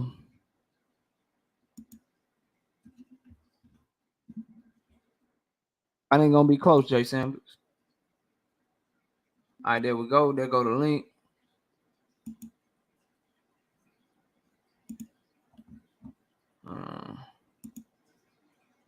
Hold on. Pin that joint. All right, there we go. Boom. All right, man. There go the link in the chat, bro. For everybody want to come up, man. Here y'all go, bro. Let me get this right. All right, yeah, we locked in, Rolo. We locked in 100 push-up, bro. 100 push-up. I got Earl, you got Bud. 100 push-up. We locked in, bro. Get AD up here. We got Upper in the building. Salute. We got Trey. Hey, what's good? We got Big Dose in the building. Get Big Dose on here. All right, man. Y'all know how we do it. We're going to pass it around, bro. Everybody got 2 minutes to cook at first. And then once everybody had their 2 minutes, it's going to be open panel and free smoke up in this thing, man. So let's go around. We got Jay coming up. Let me put Jay on here. Yeah, we good, Rolo. I got you. Let me get. All right, so let me go to AD first. AD, you got 2 minutes, bro. Go ahead and get your opening statement. Don't nobody cut them off. Don't nobody interrupt them. Everybody got their 2 minutes to talk uninterrupted. Then we'll open up the panel for the free, you know what I'm saying, for the free smoke or whatever y'all want to call it to go back and forth. But AD, it's on you. You got 2 minutes, bro. Go ahead. What up, though? Knockout. What up? Salute to the panel. Just want to say what up, though. And my prediction for this fight is going to be pain. You understand? Tell Terence that it's going to be pain. You understand? Broken bones and pain. You know. Hope they got a hospital bed big enough for him. All right, man. Go take care of that crying baby, man. Go feed her or something. She want her daddy or something, bro. But all right, let me go to the homie upper echelon, bro. Go ahead. You got 2 minutes, bro. Shalom, peace. Shalom, peace and blessings to all the chats, to all my people. Peace and blessings. It's gonna be like Adrian told Rocky versus the Russian. You can't win, Rock. You can't. But it's gonna be a great one. It's gonna be a barn burner right there. But I'm thinking, man, Earl gonna watch this man, and I'm thinking it's gonna be Hagler Hearns or it's gonna be Duran or Sugar Ray Part 1. It depends on all about how Earl takes that first shot, all how Bud can adjust to it, and what does Bud do if Earl's not fazed by that first shot. And if Bud got the grit and determination everybody thinks he got, or is he just a bully like most of us think? And will he get on his bike and run, or what will he do? when he's faced with adversity for the first time in his career because he's never had a 50-50 fight. But I'm going to go ahead and pass it. We're going to expunge on this later. All right, let me go to the homie Trey. Trey, you got 2 minutes, bro. Go ahead. Yeah, it ain't gonna take me 2 minutes. Salute to the panel. Salute to Knockout Boxing 86. Was on the line cooking with Upper a couple hours ago actually, and one of the things that's really sad is, and one of your people just posted it in the chat on YouTube, and they really believe that Errol Spence don't got no special effects. But to hear the kicker with that, a lot of us, people that's leaning towards Spence, we didn't know about a lot of the special effects that he does have until we actually really dug in and did some of the research, and we got some other analysts that did some research for us. His special effects are like his special effects, he's like the best at them. And then, like I said, we was cooking with Upper earlier. His punch replacement, where he'll have the shoulder or the head in the way, and then that's what you call getting hit with a shot you didn't see coming. He pinning you with his head, move his head, replace his head with a punch. Oh, come on now. So they gonna see all the special effects because obviously they ain't seen them before. But you know, when it comes to what Errol does, Errol is not damn near killing his opponents without having special effects. I'm gonna leave it right there. All right, let me go to the homie. Big Dose. Big Dose, you got 2 minutes, bro. Hey, first of all, salute KO, salute Miss KO, and salute to the panel. I just want to say, man, I'm so fucking excited, bro. Man, it's hard to put it into words. I don't remember the last time I've been this excited to see a fight. I think that first of all, Bud's eyeballs. I think if he start out southpaw, Errol is gonna swell that right eye up, and then once that starts swelling, he gonna switch to left, and then that eye gonna get swole up. Bud is gonna come out of there, man, with his eyes looking like balloons in this mud. I'm saying, bro, it's about to be a destruction, man. Like you said, KO, he sacrificed all that. He said, give him that. Oh, he want a coin toss, give him that. He just want to put his hands on Bud, bro. The man just want to put his hands on Bud. And people think he gonna lose? Are y'all crazy, bro? He sacrificed too much, man. He letting y'all know, bro, it's over. It's over, bro. Saturday, all that talk go out the window. We get to see it. And that's a blessing, man. And salute the coach. You know what I'm saying? He up there looking down, man. I wish he could have been here to see this because this is what he talked about. You know what I'm saying? But anyway, hey, that's all I got to say about it, man. Destruction. Right, I think it's gonna be a stoppage. Already. I'm gonna go to the homie Ronnie. Ronnie, go ahead and get your bars off. You got 2 minutes, bro. Yeah, salute to you, KO, and everybody in the panel, everybody in the chat. Listen, y'all know that I'm riding with Bud on this one.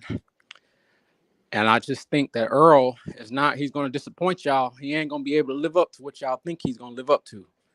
Like all this stuff, this expectation y'all got for him, it ain't going to happen. I'm sorry. Because Bud is the type of guy, the better his opponent, he can dig down the levels that Spence can't dig down to.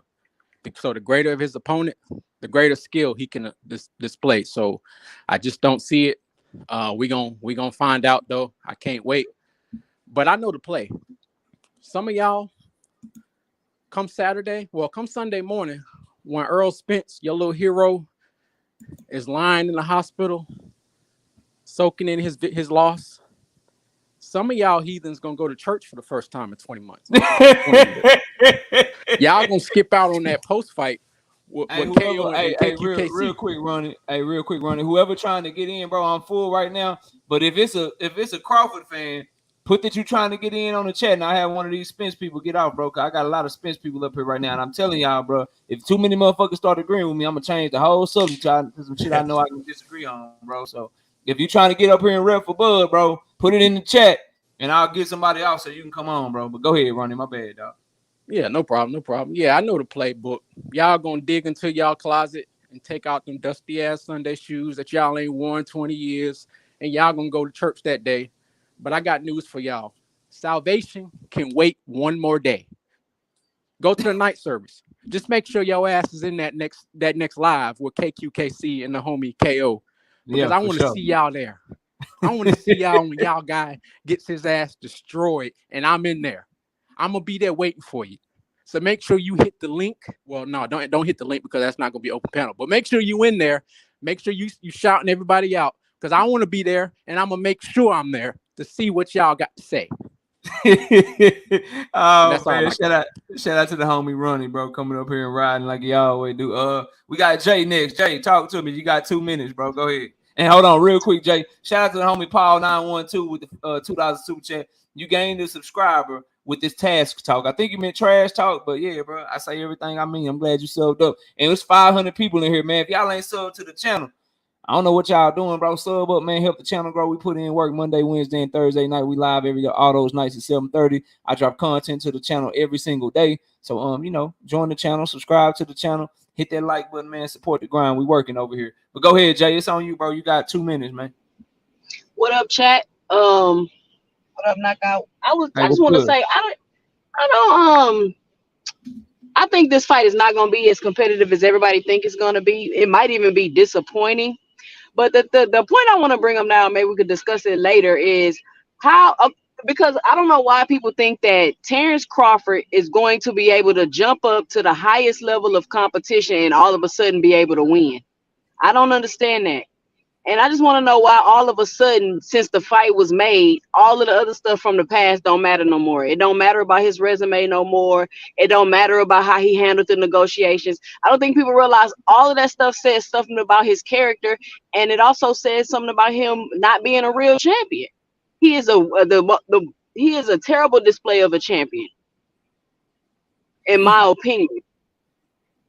In my opinion. But I mean, we'll see come Saturday. But I just think that I don't see it. The way he handles things, his character, the constant contradicting himself, all of those things says something about somebody, and it also says something about the way you're going to be competing come Saturday night.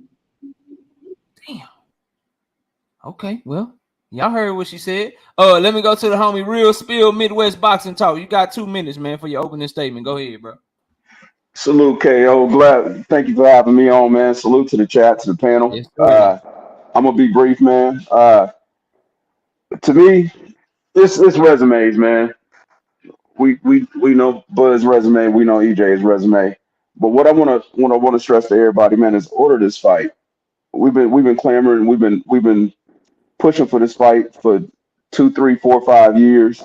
Even if you go to a fight party, just order the fight. Even if you don't watch it at home, order the fight so we can continue to get these fights. This has been a great year for boxing, and we just want to keep this going. But yeah, I'm man down, strap season. I got EJ in a close fight. I don't think it's going to be easy. I think he needs to get around Bud's reach, and I think he needs to avoid them counters. But overall, I think he's going to break Bud down, and I got EJ by UD. So salute to everybody, man, and keep this going, man. Salute to you. Salute, bro. Shout out to the homie Emmanuel Carter with the 2,000 super that says, "What you think about Noah open gloves? I don't like that shit. I hope that everything above board, bro.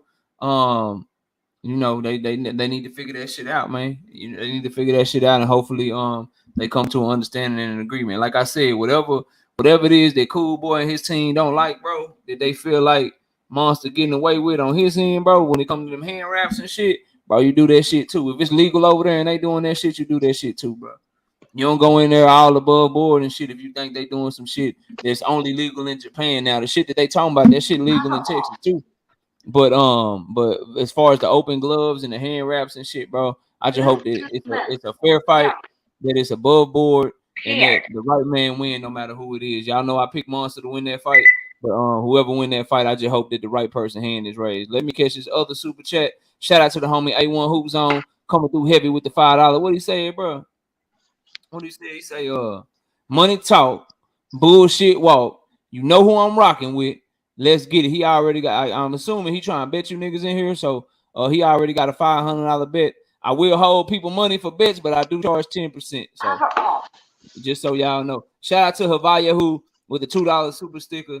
Says unboxing. Salute to you, bro. Appreciate the support. We're gonna go to the homie. We're gonna go to the homie TJ TJ, what's up with it, bro? Salute to you.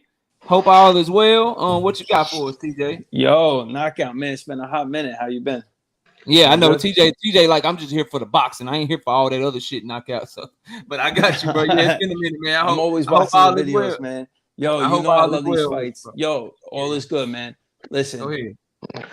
I love welterweight, one of my favorite divisions. How can I not? Especially my generation, growing up, the welterweight division's always been like the echelon of like the dopest fighters, right? And now we got Spence and Bud, and somebody that loves Spence and Bud, completely unbiased. I'm going to tell you this: Spence, he's the younger fighter. Spence, he's going to be the A side. He's been on PBC Showtime, right? Spence, he's the stronger, definitely the bigger fighter going into this. So I got to go with Spence. I got to go with Spence to get his ass beat. I'm going to tell you this. With Bud Crawford, the difference in this is going to be adaptability. He can adapt. People are sleeping on Bud. Everyone wants to talk resume this. KO, you know as well as anybody else, resume you're only as good as the opponent that's put in front of you. I get this, but he's dominating everybody. Since he hit welterweight, he's stopping everybody. That's what you're supposed to do. And this is what I see with Spence. And I love Spence. And the first big bet I ever had with Spence was Kell Brook. But that fight with Kell Brook, I was nervous in that fight. Let me tell you. And there's some things in prime Kell Brook that I see in Bud. Those first rounds against Kell Brook was, he was cruising in that fight. And that's a Kell Brook that jumped up 2 weight classes, got his eye broke by Triple G. We all know that wasn't the prime Kell Brook, but that really had me on edge. That was like a red flag. And then since then, Spence is elite, no doubt. Spence is elite like Lomachenko's elite. Spence is elite like AJ's elite, right? Anthony Joshua. But let me tell you something. Lomachenko ain't Shakur. AJ ain't Tyson Fury. And I'm telling you right now, Spence ain't Bud. That is my non-biased approach on this. Something about Bud is special. He's special. I got Spence elite, and he's elite. Yeah, you're going 12 rounds with Mikey Garcia. You're going 12 rounds with Danny Garcia. You're doing the Ugas thing. Jordanis Ugas not even a top 8 welterweight for me, okay? And he somewhat looks suspect with that. But the Kell Brook fight, I don't know. I can't get it through. I think when you have Bud Crawford, when you're special, you find a way to win. You don't lose. So that's with me. I think Bud's going to go into a gear that you guys haven't seen before. And the second half of the fight, he's going to run off with it. I got Bud points. If he do Bud's that, never had to find a way to win. He's never had to find a way to win. Hold on. He always finds a way to win. That's why he's never lost before. That's why he's never lost before. He always finds a way to win. This man is Sean Porter in his corner. His corner's yelling to him, "Yo, you're down on the card. You're down on the card." He said, "What?" Is he the came out there, flipped another gear. No, it's not. It's not open panel, y'all. Hold on. Y'all let me pass it to the next. But TJ, we gotta bet some push-ups or something, bro. We gotta bet like 100 push-ups or something. TJ, soon as the panel open, bro, I got something for you, bro. We gotta bet something, bro. Like, y'all, that's a great anybody, hold on, bro. Anybody, don't nobody disrespect TJ in my chat or nothing. This is one of my day one supporters, bro. Y'all leave TJ the hell alone. I'm not just telling you what he thinks. Trolling, bro. You know, I follow boxing for probably most 99% more than anybody else. Soon as he opens the panel, y'all respect TJ, bro. Everybody got their opinion over here. Y'all know how we rocking, man. Shout out to the homie Keith. Keith. Oh, let me answer this question. Emmanuel Carter with the $2 super chat. He say, I got some background noise. I think that's you, Keith. You got TJ. YouTube on. That's TJ. Nah, TJ on mute. Keith, if you got YouTube on, turn it off, bro. But shout out to Emmanuel Carter with the $2 in super chat. He say, KO, who's your top 5 boxers of all time? Ray Robinson, Muhammad Ali, Floyd Mayweather, Ray Leonard, and Marvin Hagler are my top fighters that I like the most of all time, bro. That's my list, Emmanuel, to answer your question. All right, Keith, you go ahead, bro. You got 2 minutes, man. Clock's on you. You know what I mean? Go ahead and start cooking. What you got for the show? Man, knockout ain't gonna take that long, man. I give Terence Crawford. That was cool. Oh, if you talking Keith, we can't hear you, bro. Yeah, he dropped that. All right, that's let me go to Carl. Carl, you got 2 minutes, bro. Go ahead. Timer starts when you start talking, bro. Yeah, I'm right with the brother. I ain't gonna need that long. I got Earl. They going I mean, I got Earl by either 10th round knockout. I'm telling the referee gonna stop it. I would love to see Bo Mack do it though, but the referee gonna stop it. Or just unanimous. This gonna be a regular, and this ain't no.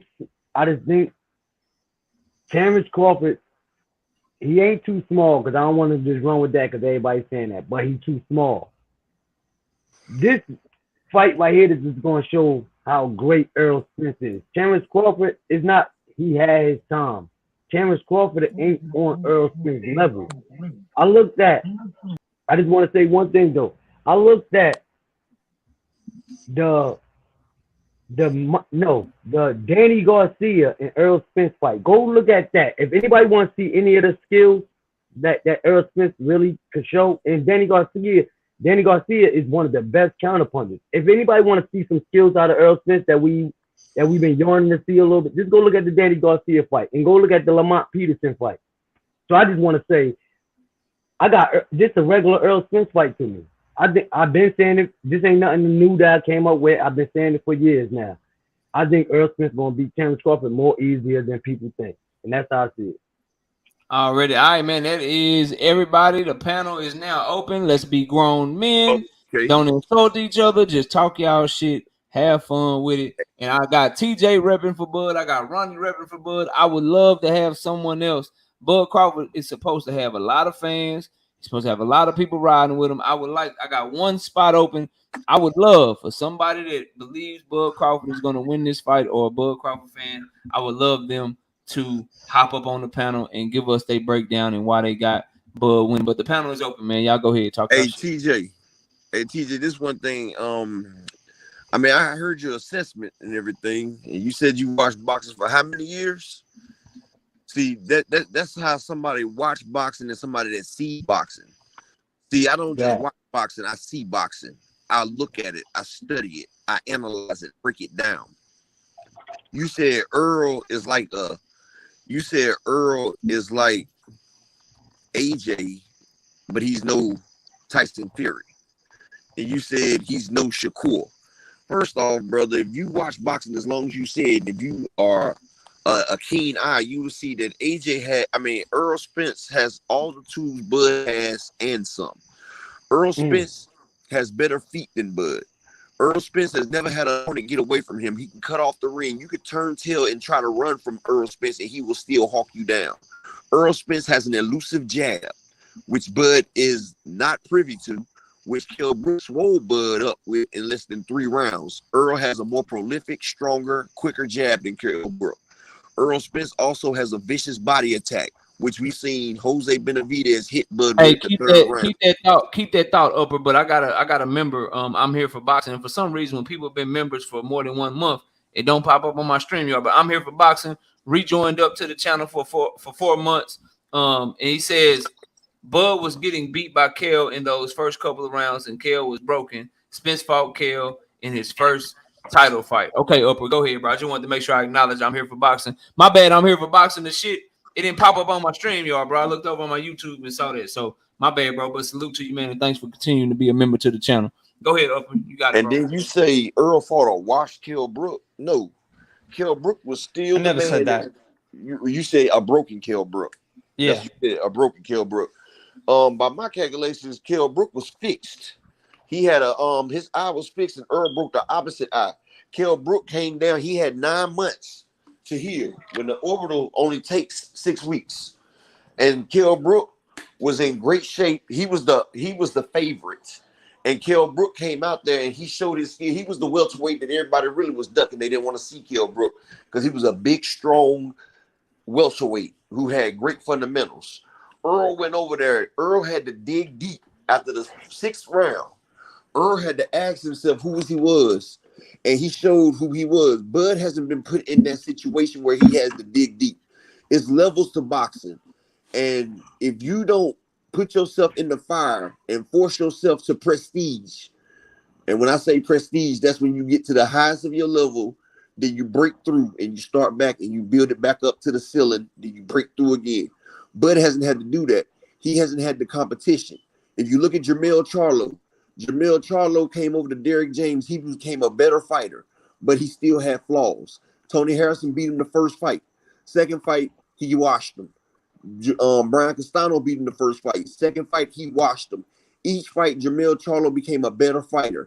Each fight, Earl fought, he became a better fighter. He'd been fighting former ex-champions. His last 10 fights were current world champion contenders and former champions and champions. He's fighting the elite of the elite, and he's washing them. He had 11-fight knockout streak until he fought Mikey Garcia and Sean Porter because he started having fat camps because he realized 50% of himself is better than 100% of these welterweights. He's back on his dean. He fought a killer like Danny Garcia coming off of car wreck where he was thrown from a Ferrari. Danny Garcia ain't no killer at welterweight. Don't. Danny Garcia is right. Bro, I'm about to land the plane, but Danny Garcia is a killer. Danny Garcia is an elite fighter. Bud ducked him. He beat Bud in the amateur. And you're gonna be able to respond, TJ. Let me just respond to his comment, then you can respond to him. Go ahead, Upper, land that plane. So I'm about to land the plane. But yeah, then we're gonna go to TJ and we're gonna let the other brothers go too. Yeah, but Bud had a chance to fight him in 140 and he didn't. Just like he had a chance to fight him up here and he had a chance to fight Ugas and he didn't. Bud is not as elite as most people think. If you got somebody that's gonna push back, then Bud is not. He's gonna crumble under pressure. You're gonna see that this fight is gonna be a lot easier than you think. That's why he didn't want to take the Thurman fight. That's why he did all this dancing around before this fight. He didn't want this fight. He was backed into a corner. His kids and his wife and family asked him, was he ducking? That's why he took this fight. Go ahead. All right. Shout out to the homie Samber B. Motts. He said Spence is an underdog for a reason, man. Listen, bro. I ain't gonna brag Samber B. Motts, but I make a lot of money. We all gonna make that money. Like fucking like you want to talk to me about some Vegas odds. Erickson Lubin was the motherfucking favorite against Sebastian Fundora. Made some good money there. Made some good money on Brian same with Brian Mendoza.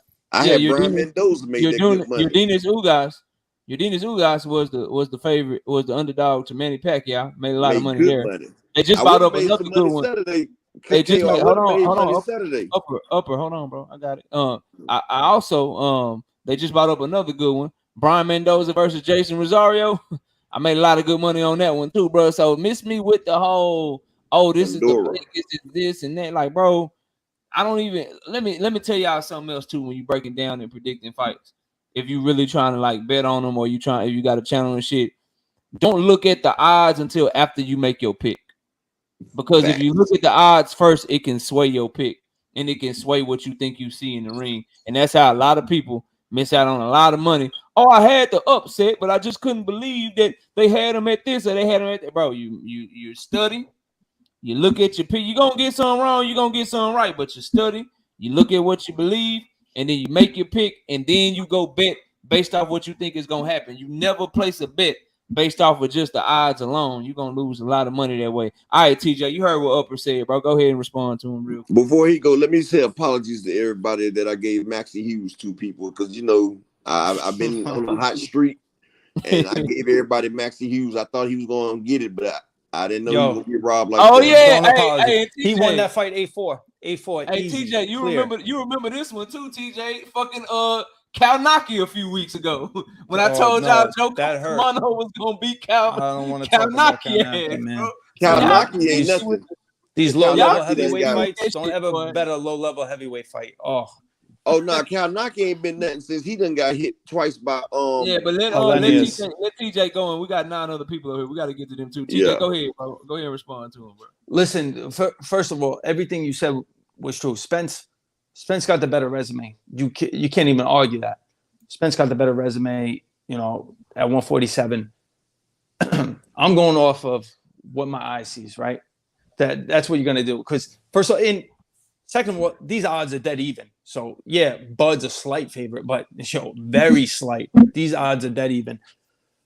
The Kell Brook fight, besides the orbital, no fight is ever the same. He was a 147-pound fighter. He jumped up, not 2 weight classes to fight Triple G.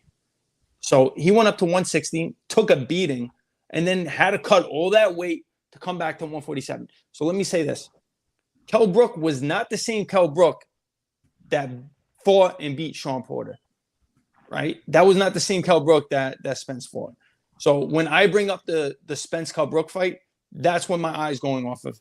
I'm thinking, yo, what happens if this is the same Kell Brook that fight Sean Porter, doesn't jump up to Triple G and goes right into Spence? Yo, Spence is in some serious shit, but his eye failed and he did have to cut. That's in any weight class. You watch a fighter that jumps up 2 weight classes, come back down. They're not the same. But with all that, I have to go off of what's in front of me and how they look in their fights, right? So I see Spence with Danny Garcia. Danny Garcia is not a killer at 147. Danny Garcia is not a killer at 154. Danny Garcia's best weight class is 140. Mikey Garcia is like a 135-pound fighter, right? For anybody that thinks Spence is going to stop Bud, he couldn't stop Mikey Garcia. He couldn't stop Danny Garcia. Yordenis Ugas, I don't rate. I'm sorry, I don't rate him. That was Manny Pacquiao. His legs were stiff from the second round. Everybody knows Manny Pacquiao's offense and defense is based on one thing: his legs, the ability to get in and out of the pocket. He could not do that. He was walking into everything. I let him finish, bro. And then we got he was walking everything from Ugas. So this is what I see with Spence. Yo, Spence is, like I said, it's not a knock on him. But when I look at Bud and some of the things I see, Bud can turn it up. Besides the switch hit, he hits you over, under, up, down, around. Like his punch selection. And then it's just something that you can't see, right? Besides the chin, the heart, the durability. Yo, he seems like he's got a spitefulness to him. Like sometimes when it's just that close with your skill sets, your mentality, that's the thing that pushes it, right? And it seems like he's got a chip on his shoulder. And I think that's the thing that's going to take it through the second half of the fight. That's why I got Bud. I'm not here trolling on Spence. Yo, I like Spence. I think he's elite, but there's something about Bud that he's able to go to 135, 140. Since he hit 147, he stopped every single fighter. Whether you want to shit on his resume or not, like he's stopping these guys because that's what you're supposed to do. You're not supposed to go 12 rounds with David Avanesian.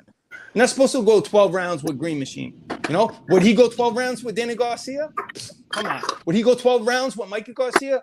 Come on. You know the answer to that. If you don't, then you're lying to yourself. TJ. What's up with Ricky Burns, British Prescott, Victor Postal? He went 12 rounds with those fighters, right? And don't say Mikey Garcia was a 135-pound fighter. He also fought Adrian Broner at a catchweight. He also fought at 142. He was the 140 champion. So don't say Mikey, and he was a pound for pound number 3 fighter. So don't bring that because Ricky Burns was the 135. Let's remember Sandor Martin. He got completely unboxed by Sandor Martin. No, he got broken by Errol Spence. He came back for the paycheck because he got paid good money for the Sandor Martin. Right, some other brothers, y'all get in here, man. Hey, Look, yo. You preaching? Can I make a point to TJ? Can I make a point to TJ real quick? Jay, go ahead, and then whoever that was. Jay, go ahead, and then whoever that was talking other than her, you go ahead too. Go ahead, Jay. Okay, it's two things that I don't hear people really mentioning. One is Terence. I mean, everybody want to say Terence Crawford power, blah blah blah blah blah. But is Terence Crawford really going to be able to take Spence's jabs? Is he really going to be able to take Spence's punishment? Is he really going to be able to take the cutting the ring off? Is he? And I'm talking about mentally. Is he really going to be able to take that mental pressure round after round after round? And another point that I want to make: everybody talking about Crawford's mentality. Crawford's mentality is not he wants undisputed. This is Spence's dream. This is what he set out to do. This is the reason why he stayed in one weight class his whole career. This is the reason why he came back after the accident. He didn't do all that to fight Terence Crawford. He did all of that to become undisputed. It don't matter who it would have been with the belt. This is what he wanted to do. Now, Terence Crawford, on the other hand, he been hemming and hawing. I'm already a Hall of Famer. I don't know if I really want the fight. I don't need the fight. That's not a mentality of somebody that really want to win. Bad champion. But Jay, there ain't no convincing that guy because he just said he don't even count Yordenis Ugas. How the hell you don't count Yordenis Ugas? The guy that got beat by Thomas Delorme. Hey, yo. Thomas Delorme. Hey, yo. Yordenis Ugas. Yordenis Ugas is... Ugas beat Bud twice. Exactly. Word. One guy that beat Bud twice in the amateurs, you don't count. Don't come at me with the Amis. Yo, how old stop is with the amateurs. How old is Shakur Stevenson? 25. He's 25, right? Y'all consider him a baby inside the like. I don't. Yeah, Devin Haney's 24. He's undisputed. But I'm talking about like Is he early in his career? Like to you, like with his age? He early in his career? He's prime. Nah, if you ask me, Shakur prime. Shakur beats Loma. Shakur probably 9-3 Loma to me. Nah, Shakur is right where he should be. But my thought to you, but I wanted to say this for a reason, because everybody keep missing this part when they keep running back to that Kell Brook and Earl Spence and they want to compare it. Errol Spence was 26 years old when he fought Kell Brook. When he fought Kell Brook, that was for his first title offense. For his first title opportunity. Over there in Kell backyard, everything was stacked for Kell to celebrate. This Errol Spence first title that he's going Same with Ricky Burns in Scotland. No, but it's different. But I'm talking about it's different. We talk about the Kell Brook versus Errol Spence and the Kell Brook versus Terence Crawford. How can y'all compare that to a young Errol Spence? No one compared that. No, I'm saying because y'all keep saying he got him out of there earlier. What you think Errol Spence would do to Kell Brook right now? Hey, not to mention Kell Brook was like 200 pounds when he got that's what I'm saying. Hey, Ronnie, where you at? Ronnie, they jumping TJ. Where you at, Ronnie? Shit. No, just tell me you don't think Errol Spence. Just tell me you don't think Errol Spence would knock Kell Brook out right now. Let's not forget. Of course, that's why I didn't bring it up. And Kell Brook had Bud's eyes swelling up. Kell Brook had Errol Spence eyes swelling up too. So there you go. Yeah, Kell Brook. Wait. Go back. I never seen Errol with no lock. And this ain't even. Yeah, I'm about to say. The most marks I seen on Earl's face was the Sean Porter head. With Sean Porter. And that was headbutts. Sean Porter. And them was like okay. You aware that Errol Spence was tied with Kell Brook before that knockout, right? What'd you say? Y'all aware that Errol Spence on the scorecards was pretty much tied with Kell Brook before that knockout? Nah, don't say that. Errol Spence was up 1 round. Yep. He was Errol Spence was up 1 round. Hold on, let's get clarity. Somebody capped the knockout. Fight, bro. Let's not do that. He was up 1 round, right? If I get up on this motherfucker and I say, hey man, Bud was losing to Sean Porter before the stoppage, y'all niggas gonna tell me look at the scorecards, that nigga Sean Porter would lose. Right.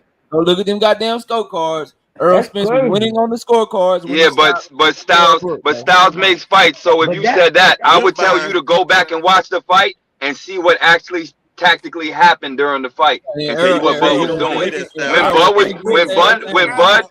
When Bud downloaded Porter's strategy, when Bud downloaded Porter's strategy, Porter ain't have nowhere else to go, and he shut that all the way down. And that was something that Spence was not able to do.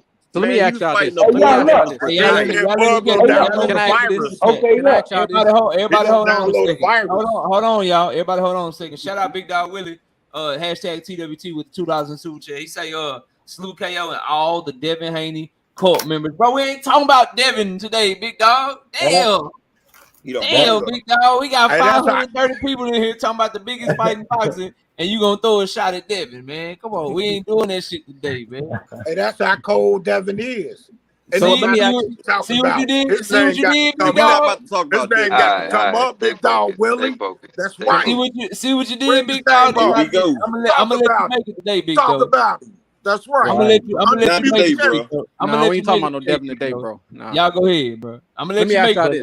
Can I ask y'all this? Yeah, bro. What's gonna happen when Errol Spence is back? When Errol Spence came back, Terence Crawford up, and he's fighting. That's not gonna happen. It's gonna be an inside fight. Let me ask you hypothetically, because you know Spence is trash. He don't know how to fight on hypotheticals. He does not know how to fight on his back foot. He's a deer. What about the Danny Garcia and Mikey Garcia? He was on his back foot the whole time, bro. Every fight, somebody back Smith up. What about when he's on his back and his front foot? Listen, bro. Listen, I like that. Everybody, hold on, bro. Y'all need to stop the cap on here. I like that. Now you know why he's not good on his back foot. Hey, you know why he's not good on his back foot? The same reason why he had trouble with Porter, because he's not good when he's being attacked, because Spence is not someone who punches with fighters. He waits for them Hey, to yo, you finish. think? So if Yo, did you're you aggressive, and you put too much pressure on him, he tends to shell up and get into that Philly stance. He don't really deal with that right. way.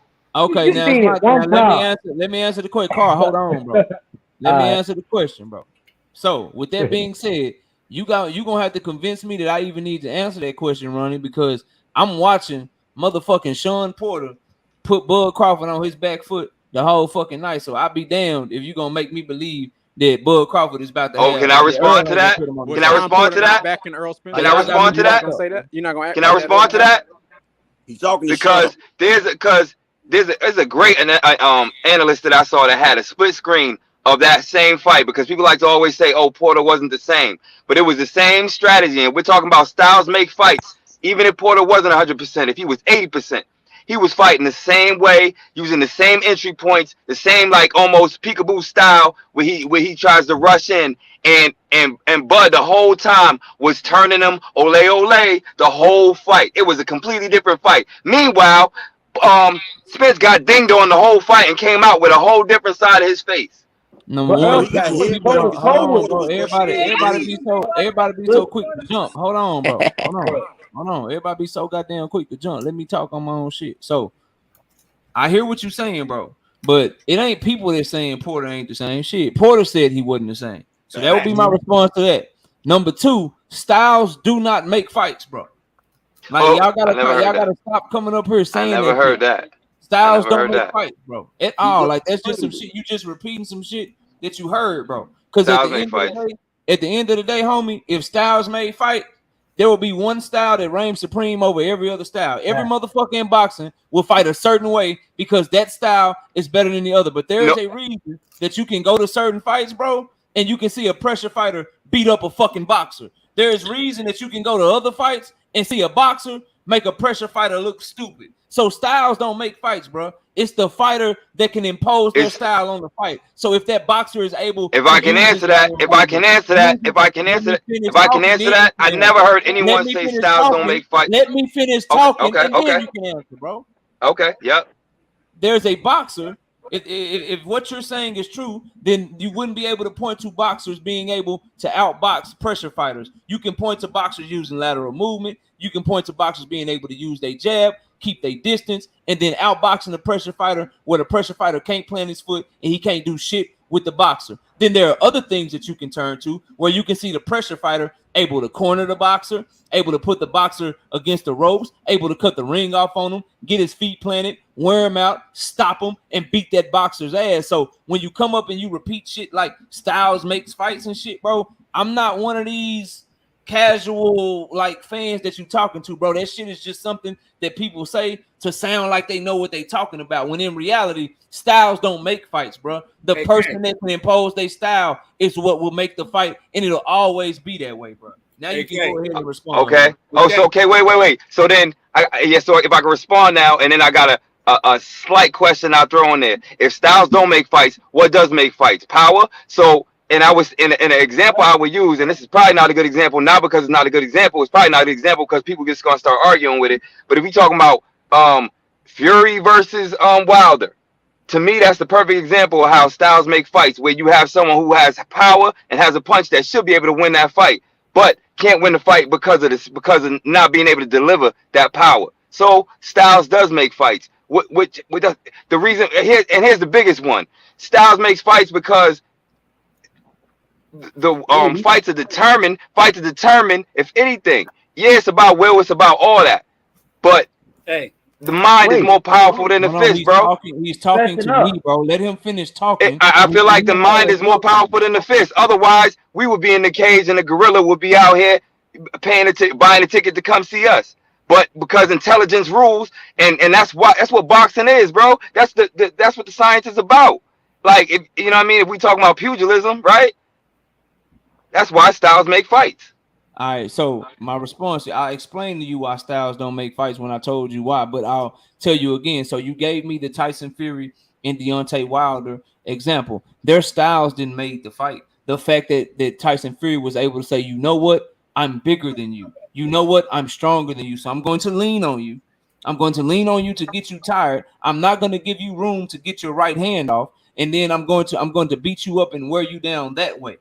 That's what made that fight. Not the fact that Tyson Fury or Deontay Wilder, power is supposed to reign supreme. No, it's what Tyson Fury did to him. It will always be what the fighters do. You can go back to other times where guys tried to use physicality, tried to lean on guys, and it didn't work, and they were able to get their power off. But Tyson Fury was able to do his shit in a way to where Deontay Wilder wasn't going to be able to do that in the second or the third fight, because Tyson Fury's style that he used against Klitschko, his style almost got him knocked out in the first fight. So he changed and did something totally different, and it was him. It wasn't the style, because there are big brutes that try to lean on people that don't have the ability of Tyson Fury, and they end up looking horrible in the ring and getting their ass whooped. Go watch what happened with Joe Joyce and fucking Zhilei Zhang or whatever. It wasn't that Joe Joyce wasn't big and strong anymore. It was that Zhilei Zhang's straight left hand kept finding a home, because he was able to make Joe Joyce fight at a distance. He was able to get his respect, turn into a boxing match where Joe Joyce couldn't just bludgeon him over and over again. And now at range, Joe Joyce slow ass had no opportunity, bro. Again, what you can't debunk and what we have to get away from is if we just go on the base premise that styles make fights, that takes away the ability of the fighter, meaning that if a style made a fight, then everybody should be doing the style that's going to make you win. So if it's a style that makes a fight, then everybody should be doing the Philly shell. Or everybody. That's not true. That's not true. The whole point about that is style. The whole point about styles make fights is that's why different styles win, because for each situation, because to win in each situation. Light speed. I didn't. Okay, you're right. You're right. Let me go next after you, light speed. So what I'm saying to y'all is this, bro. Just on its premise, right? If styles make fights, then there should be one style you can go to. I shouldn't be able to give you instances where all these different styles, another style won. There should be one style that reigns supreme, bro. There should be one style that reigns supreme. The fact that there is not will show you that it's not about the style. It's about who can employ their style on said fight. So sometimes the boxer's going to win because he was able to make it a boxing match and keep his distance. Sometimes the pressure fighter is going to win because he was able to press the boxer. Sometimes the boxer puncher is going to win because he was looking for that shot and he found it and he knocked the dude out. Sometimes the boxer is going to beat the boxer puncher because the boxer puncher kept looking for that shot, but the boxer didn't give it to him and he outpointed him, bro. It's going to always be about the fighter, bro. It's not about the style, fam. I got something. That's all I'm trying to tell y'all, bro. All you mentioned was styles. Can I go after you? Let me cut in real quick. Let me go after you. What the uneducated is thinking is that styles is something like Street Fighter. You got Ryu and Ken who can do a certain amount of moves. No, in boxing, style equates to technique. When you have an elite fighter, he has a style, but he has multiple techniques when he uses them in the ring. That's what they're talking about. Boxers are talking about their different techniques that they use in the ring. They're not talking about like most Bud fans think that Spence only can do certain things. No, he has different techniques. That's his style, that he can mix up different techniques, and they consider that their style. They're not talking about being limited. The elite fighters, they're not talking about being limited. Y'all, some sort of how got styles mixed up with, like, when they said styles make fights and you hear Max Kellerman and all them talking about it, they never broke it down and gave you an explanation. Floyd Mayweather broke it down and gave you an explanation when he told you he's going to do whatever he got to do in the ring to beat you. And that's his style. Yeah, that's the same thing. Like, what are you talking about? You're saying the same exact thing that I mean. Styles make fights. Yeah, same thing. Same thing. Let me catch the super chat. Y'all got it, bro. Shout out to the homie TJ with the $20 in the super chat. He says, had to jump off. All love, fam. All love to you too, TJ. Running, you wanted to go next. Hop in there. Then I got to go to the homie Terrence Best Videos who just hit the platform. Go ahead, Ronnie. Get your shit off, bro.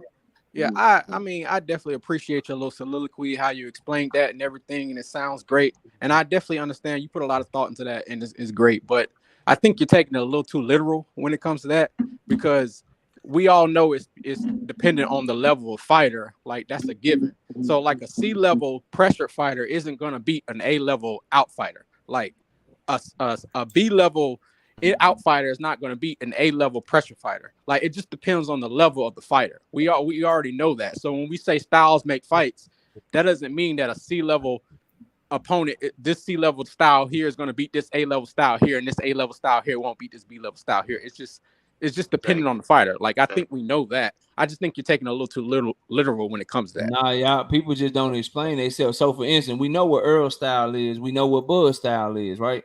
One of them styles ain't better than the other. What's gonna happen is one of them fighters is better than the other, and if Earl is able to get the fight where he wanted, he gonna fuck that dude up. If Bud is able to get the fight where he wanted, he gonna fuck that dude up. It ain't about their style that they fight in, because it's been other counter punches that fought Earl that wasn't able to do that shit. It's been other pressure fighters that fought Bud that wasn't able to do what Earl might be able to do to him. So it ain't about the style, bro. It's about the fighter. Like, we got to get away from just saying that. So now, when we say style, when I say style, I can, if Bud comes and he decides on July 29th for some reason they want to be pressure fighters and be on the front foot the whole fight, and even if that's completely different than what Bud's style typically is, then that's his style for that night. That's what people mean when they say styles make fights. They don't mean that, oh, it's just styles make fights. So if you choose one style, then that's just one style that you can use to win. Like, that doesn't make any sense. No one ever explains it.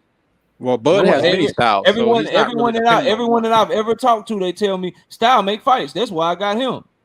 Keep it at that. Yeah, well, yeah, C-level fighter isn't gonna be the A-level fighter of that style, bro. But and by the way, if Bud Crawford decide to be a pressure fighter and try to press forward, that's just gonna be much to his demise even more. Well, then I got a question for all of y'all. What do y'all think about these stats? Bud, and this is when he fought Kell Brooks, so the stat might have slid a little bit. Bud lands 48% of his power punches when he throws them. That's number one. The other, that's number one in boxing. Then number two, fighters that fight Bud only throw 50%. They throw half of the punches that they throw typically when they fight Bud. Can you repeat that, please? Then Bud is the least hit. What do y'all think about those stats? But look, that's a Can I get you to repeat that last one? Can I get you to repeat that last one, please? Okay, so it was that fighters, when they fight Bud, they throw half the amount of punches that they thrown.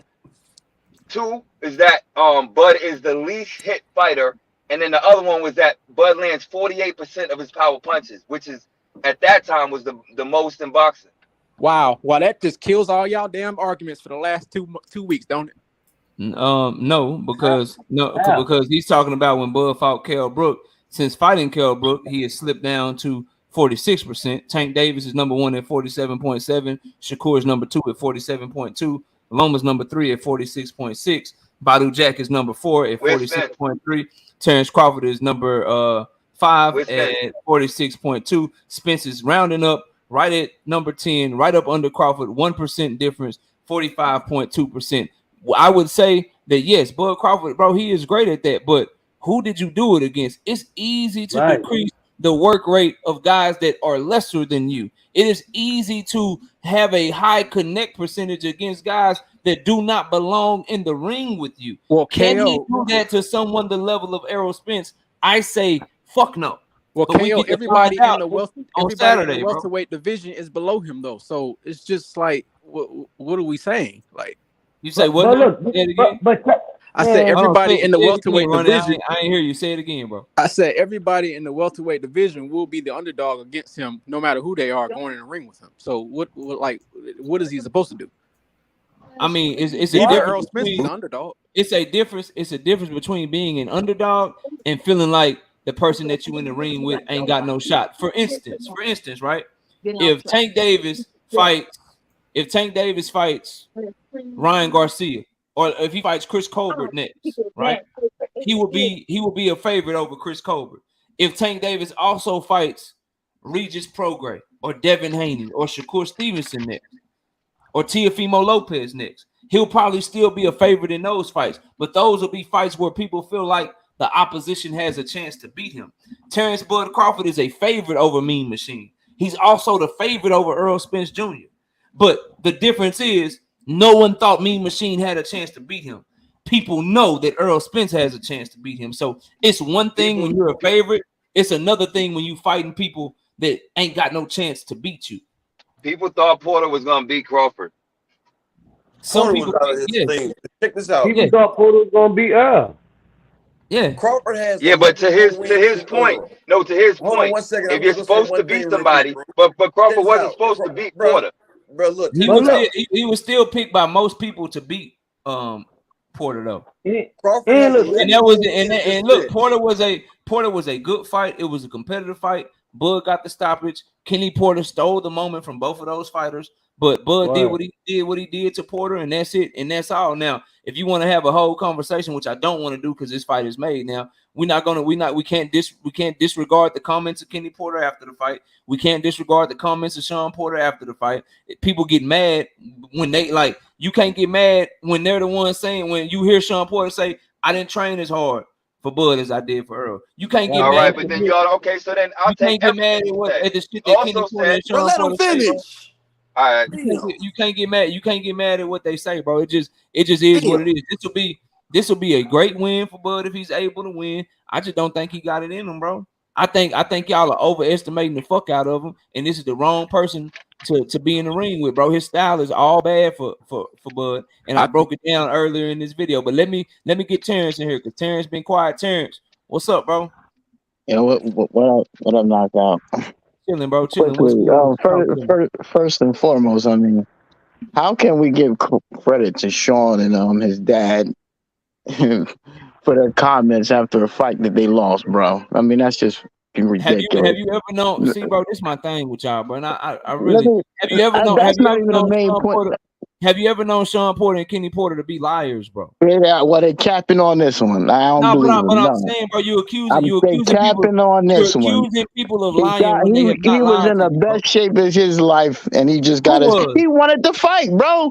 Sean was the one pushing for the fight, my Man, man. listen. We're How not can finna a call. We're man not not finna be call ready? people liars with no proof. Would you like me? Because you love Terence Bud Crawford. That man is with Snack. That man is with Victor Conte. How would you feel if I started trying to call him a cheater and shit just because I'm putting 2 and 2 together with who he associated with, even though that man ain't never popped dirty? That'd be some fugazi, fraudulent ass, sucker ass shit for me to do, bro. So what we Again, not gonna do is know that we can't prove that either man done lied. They've been stand-up guys their whole career. They don't lie to you. They done I shot don't it straight believe their him, whole bro. career. And now all of a sudden, when they say I don't something believe him. that don't paint your favorite fighter in a certain light, I don't now all of a believe sudden him. they capping and they lying and shit. And even So if you don't believe them. Stop You talking don't over believe him. him, but you believe that Bud Crawford forgot that he said he wanted to be undisputed, bro. Like y'all, like the shit you No, do, I don't believe him. the I shit don't that believe you it. do to It's a say, yo, like self-serving bro, that shit argument. crazy, dog. That It's shit a crazy. Go ahead, self-serving bro. argument. Go It's a ahead and self-serving. Okay, let me continue. That's not even the most important thing. My thing is here. You have all these Errol Spence fans who we're almost a few days before the fight, and they still mad. Why you guys mad? Like all the Bud fans, you know what? We're happy.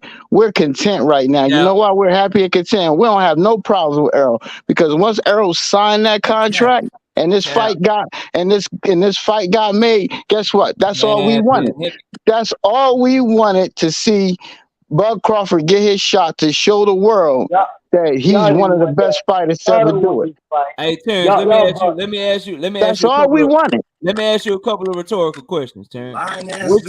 Which side has people making preemptive excuses? The Errol fans, definitely not Bud. Oh, really? What? No, y'all, hold on. What excuses have you heard just today? You've been listening. What excuses has an Errol Spence fan made today for this fight today? Well, I don't know about today. I just got on here, but I know what I've been hearing throughout. Since the fight got signed, what excuses have you heard Errol Spence fans making, bro? Car accident. Negotiations. Where have I've you heard that a bunch of times, giving them an excuse. Where have you heard this shit, bro? A lot of different channels are saying are making this excuse. Showbiz for one. I mean, he even went. He's just really ridiculous. We but not showbiz, man.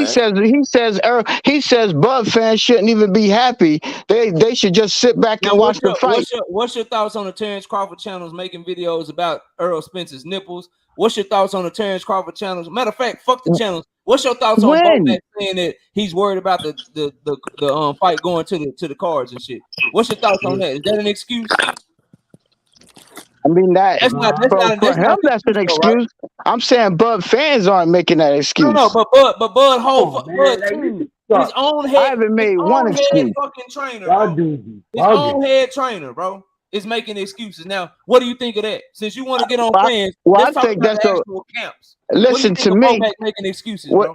He's an idiot for saying that. He's an idiot because I don't believe that. But wait, maybe you didn't hear it because I didn't hear him make no excuse. If he said that, Bo Mac's an idiot, but I'm saying I don't hear any Bud fan saying that. Said out of his own mouth, y'all trying to act like y'all don't know that he said it. Bo Mac said, hold on, Carl. He said we ain't leaving it. The man said we don't know how it's gonna go on the PBC, so we want to keep the decision out of the judge's hand. Don't be stupid. What the fuck y'all think? Great statement. I love that statement. I love that statement. Because what he was saying was, may I please respond? Go ahead. All right, what's up, KO? How you doing this evening? I'm chilling. What's up? Talk to me. I can't call it like for alcoholics. All right, so we gonna put context on this. We're not going to excuse Bo Max making this statement saying it. That's the because we gonna keep it a bean here. But in the midst of keeping in the midst of keeping it bean, we have to keep in mind here, boxing is boxing. I'm going to have the optimistic view and lens that this is going to be a fair fight. It's too big of a fight for you to play that type of game, right? But I'm not going to look at him like he's a fool. It is shit, bro. No, I know you're not trying to hear it, but I understand you. I understand you, but we got to. Boxing rivalry. Boxing has a history of cheating. I'm not looking at it like that, and I'm not. Are you going to let me finish, or you going to mute myself so you can talk? Because I mean, I'll stop and let you finish, so everybody can hear you. Let me get this off, and then you got it, bro. I hear what y'all saying, bro. But you're not. You didn't hear what I said. I didn't even get a chance to say anything. Go ahead. Bro. I'll let you finish in a minute. I hear what everybody's saying to me, bro. Terrence and all y'all talking about it's a great statement and shit. I hear y'all, bro. But what I'm telling y'all is this shit before the fight, bro. That shit seemed weak. Don't nobody trying to hear that shit. The same niggas that was calling Spence, oh, he an alcoholic, a drunk ain't shit. Bud gonna do this to him easy, nigga. Keep that same energy, bro. I need the same shit because I'm gonna keep the same shit over here. Fucking Tim Bradley talking about robberies and shit, and he don't know how the scorecard's gonna go in Las Vegas and shit, and Bud need a knockout to win and shit. Man, I ain't trying to hear that shit, bro. Now, y'all want to talk about niggas making excuses? Get on them niggas over there, bro, that said this shit was gonna be so easy. That Errol Spence is so one-dimensional. Get on them niggas, cause round this way, bro, Earl about to dog walk y'all, boy, and do him bad. So I'm not trying to hear nothing about justifying or this is what he really meant. If the man really felt like it was easy like that, nigga, you not in 1 minute talking about, oh, I'm worried about it going to the scorecard because we fighting on the PBC the next time. Then the next minute, say Errol Spence is just made by the media. He a hype job and shit. Then the next minute, talking about Errol Spence fans is going to move the goalpost if they win. Then the next minute, talking about nigga, I ain't trying to hear that shit, bro. Go ahead. Wait, can I just say one thing to that? Before you go, can I say one thing to that? I'm keeping the same energy, though. Hold on, let Brim go, because I could. All right, go ahead, Brim. Yeah, because I didn't get a chance to even finish my statement because I don't want to hear that shit either. That's the thing. I'm trying to say I don't want to hear that shit, but to say it's not legitimate that it happens in boxing would be fugazi. But I don't want to hear that shit at the same token, though. You know what I mean? I don't want to hear that shit because I'm gonna have an optimistic view because this fight's too big of a fight to even go to that aspect. And I think to go to that aspect is a cop out to some degree. But to say it's not completely plausible in any capacity, knowing boxing history how it operates, no, it's not. But I still don't want to hear that shit though. Can I? That's why I'm at with it. Yeah, Ronnie, I'm listening. That shit didn't even be floating around, man. Let me ask you something. I'm listening, Ronnie. All that you said. Ronnie. I'm listening, Ronnie. Talk to me, bro. Go ahead. All that you said, that Tim Bradley, Bo Mac, and Bernard Hopkins, all them what they said about the scorecards and judges. Did any of that come out of Terence Crawford mouth?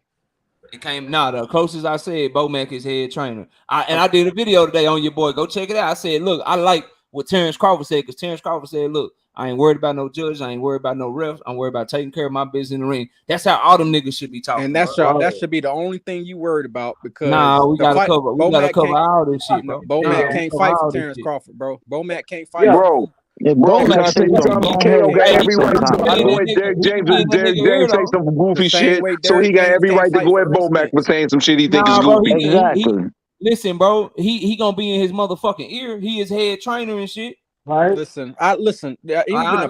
Even things about that, like when you saying, listen, I get it. Derek James is twice the trainer that Bo Mac will ever be, probably 3 times the trainer. However, when you have a special fighter, Womack sometimes they definitely let me finish. When you have a special trainer, a special fighter, sometimes the fighter can transcend bad coaching. Like this, KO. You played sports. Yeah, I know. You played college ball. I played college ball. Fact. Sometimes when you have a great transcendent talent, and I'm not saying like Bud Crawford is some like generational talent. I'm not saying that. But when you have a great talent, you can transcend bad coaching if you're that good of a talent. And this. But what makes y'all think? Like, I'm really curious, bro. What makes y'all think Bud is that, bro? We watch it. It's just an eye test, bro. It's like watching Monster Inoue. You kind of know. Got 20/80 vision. KO, you know why you get on my nerves with this against who though, man? Stop acting like Errol Spence got a Sugar Ray Leonard resume. I've been saying this I will say this to the cows come on. The motherfucker listen, let me finish what I'm saying before you pop off on me. Listen, Terence Crawford is one Danny Garcia duck away from having almost an identical record, identical resume at 147, man. I've been telling him this for 2 weeks. I said Errol Spence's resume is not all that, bro. Errol Spence has 11 less fights than Terence Crawford, right? He has 11 less fights than Terence Crawford. Crawford has 11 more wins than Errol Spence. But Errol Spence, his opponents have 200 more wins than Crawford's opponents, with Crawford having 11 more wins. Now, shut up. So that means they just got more fights in. That's all that means. Oh, bro. That doesn't mean they got more fights in.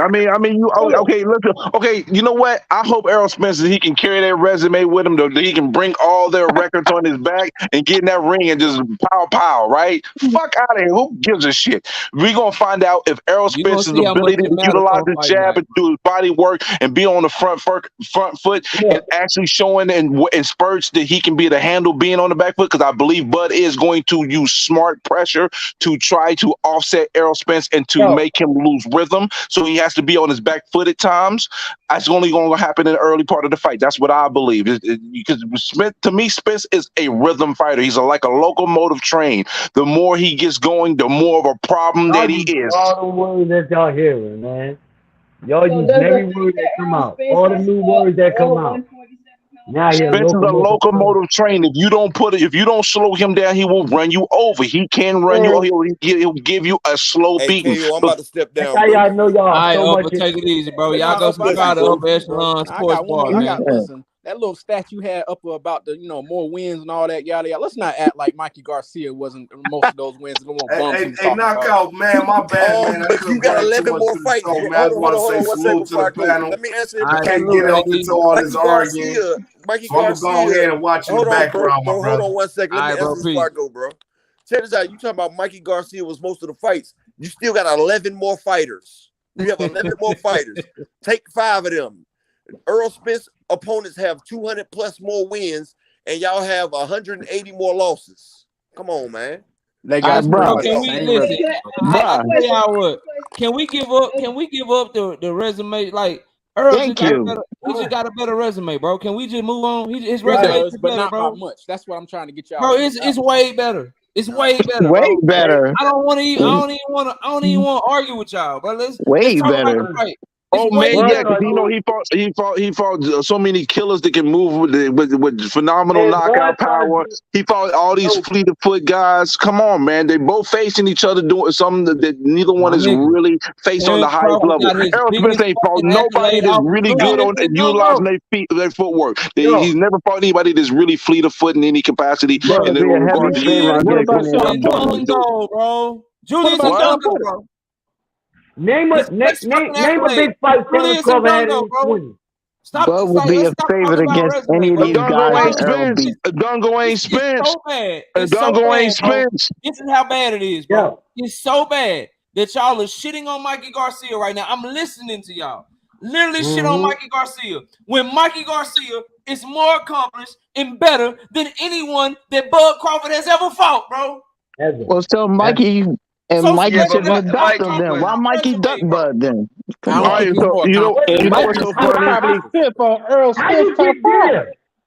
get Guess what, KO? I got something for your ass right now. Check this out, bro. You bigging up? You talking about? I see. I don't bash Mikey Garcia in any capacity, even though I knew Errol Spence was gonna win. No, let me finish. Let me finish, bro. Let me finish. But the problem is that you'll be taught when y'all talk about well, that was 135, 140. That was the lower weight class. Mikey Garcia shit is lower weight class. So what's good for the goose is good for gander. All that shit he did before then, that's fine and dandy. But at 147, did he establish and do anything other than getting his ass beat by Errol Spence?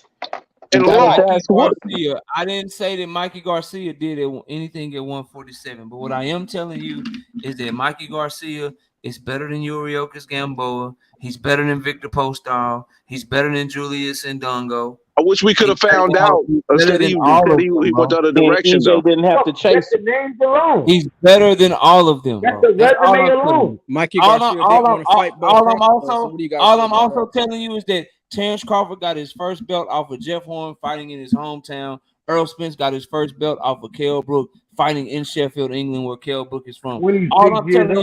All I'm telling you is that while Errol Spence was fighting a fucking 4th division champion in fucking Mikey Garcia, who was undefeated on the pound for pound list, Bud Crawford was fighting fucking Amir Khan, who got knocked out by Breeders Prescott, who Bud had already knocked out, who also got knocked out by Danny Garcia, who also got knocked out by motherfucking Canelo Alvarez. While fucking Bud Crawford was fighting fucking Mean Machine, Errol Spence was fighting fucking Danny Garcia, who was a 2 division former unified champion, who knocked out a guy that's on fucking Bud Ultimate team at the 147. I'm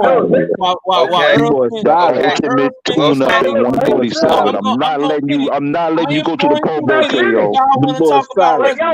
No, he's not finished though. Ultimate fucking tune-up, KO. I'm not letting you go to Pro Bowl with that shit. Y'all wanted this resume work, so we can talk about their resumes. Hold on, Carl. While Errol Spence was fighting and taking a belt from fucking Sean Porter, Bud Crawford was fighting fucking Jose Benavidez on one fucking leg defending his belt. While Errol Spence was fighting fucking Yordenis Ugas, Bud Crawford was fighting Kell Brook and Sean Porter after Earl had already beat him. So I don't want to talk about resumes because the shit just it's not close, bro. Did I get up here and did I say he had a Ray Leonard resume? Nah, bro. But when you compare these two, it's not close, bro. The best. Yeah, I know it's a B minus versus a regular C. Oh, congratulations! Let's get this man gigantic cookies. Bumba Ross Collide. I'm not hearing it, KO. I'm not. With a versus a D, bro. Versus like a D or F, bro. No, man, listen, stop it. Stop the cap, bro. Stop the cap. Since Porter's word is golden, right? Since Porter's word is golden, let's take what he said today, because today he said that the 2 best welterweights, he said, or the 2 best people he fought in his career was Thurman and number 1, Terence Crawford. Mm-hmm. Yeah, he did. Yo, y'all can hear me, right? What? Yeah, I can hear you, JD. Yeah, he said that. I disagree with it. They all say so, that. You know what? Bud's resume so trash. You know what? So what we gonna say when he beats Spence? So let's say Bud beats Spence. What does that resume mean?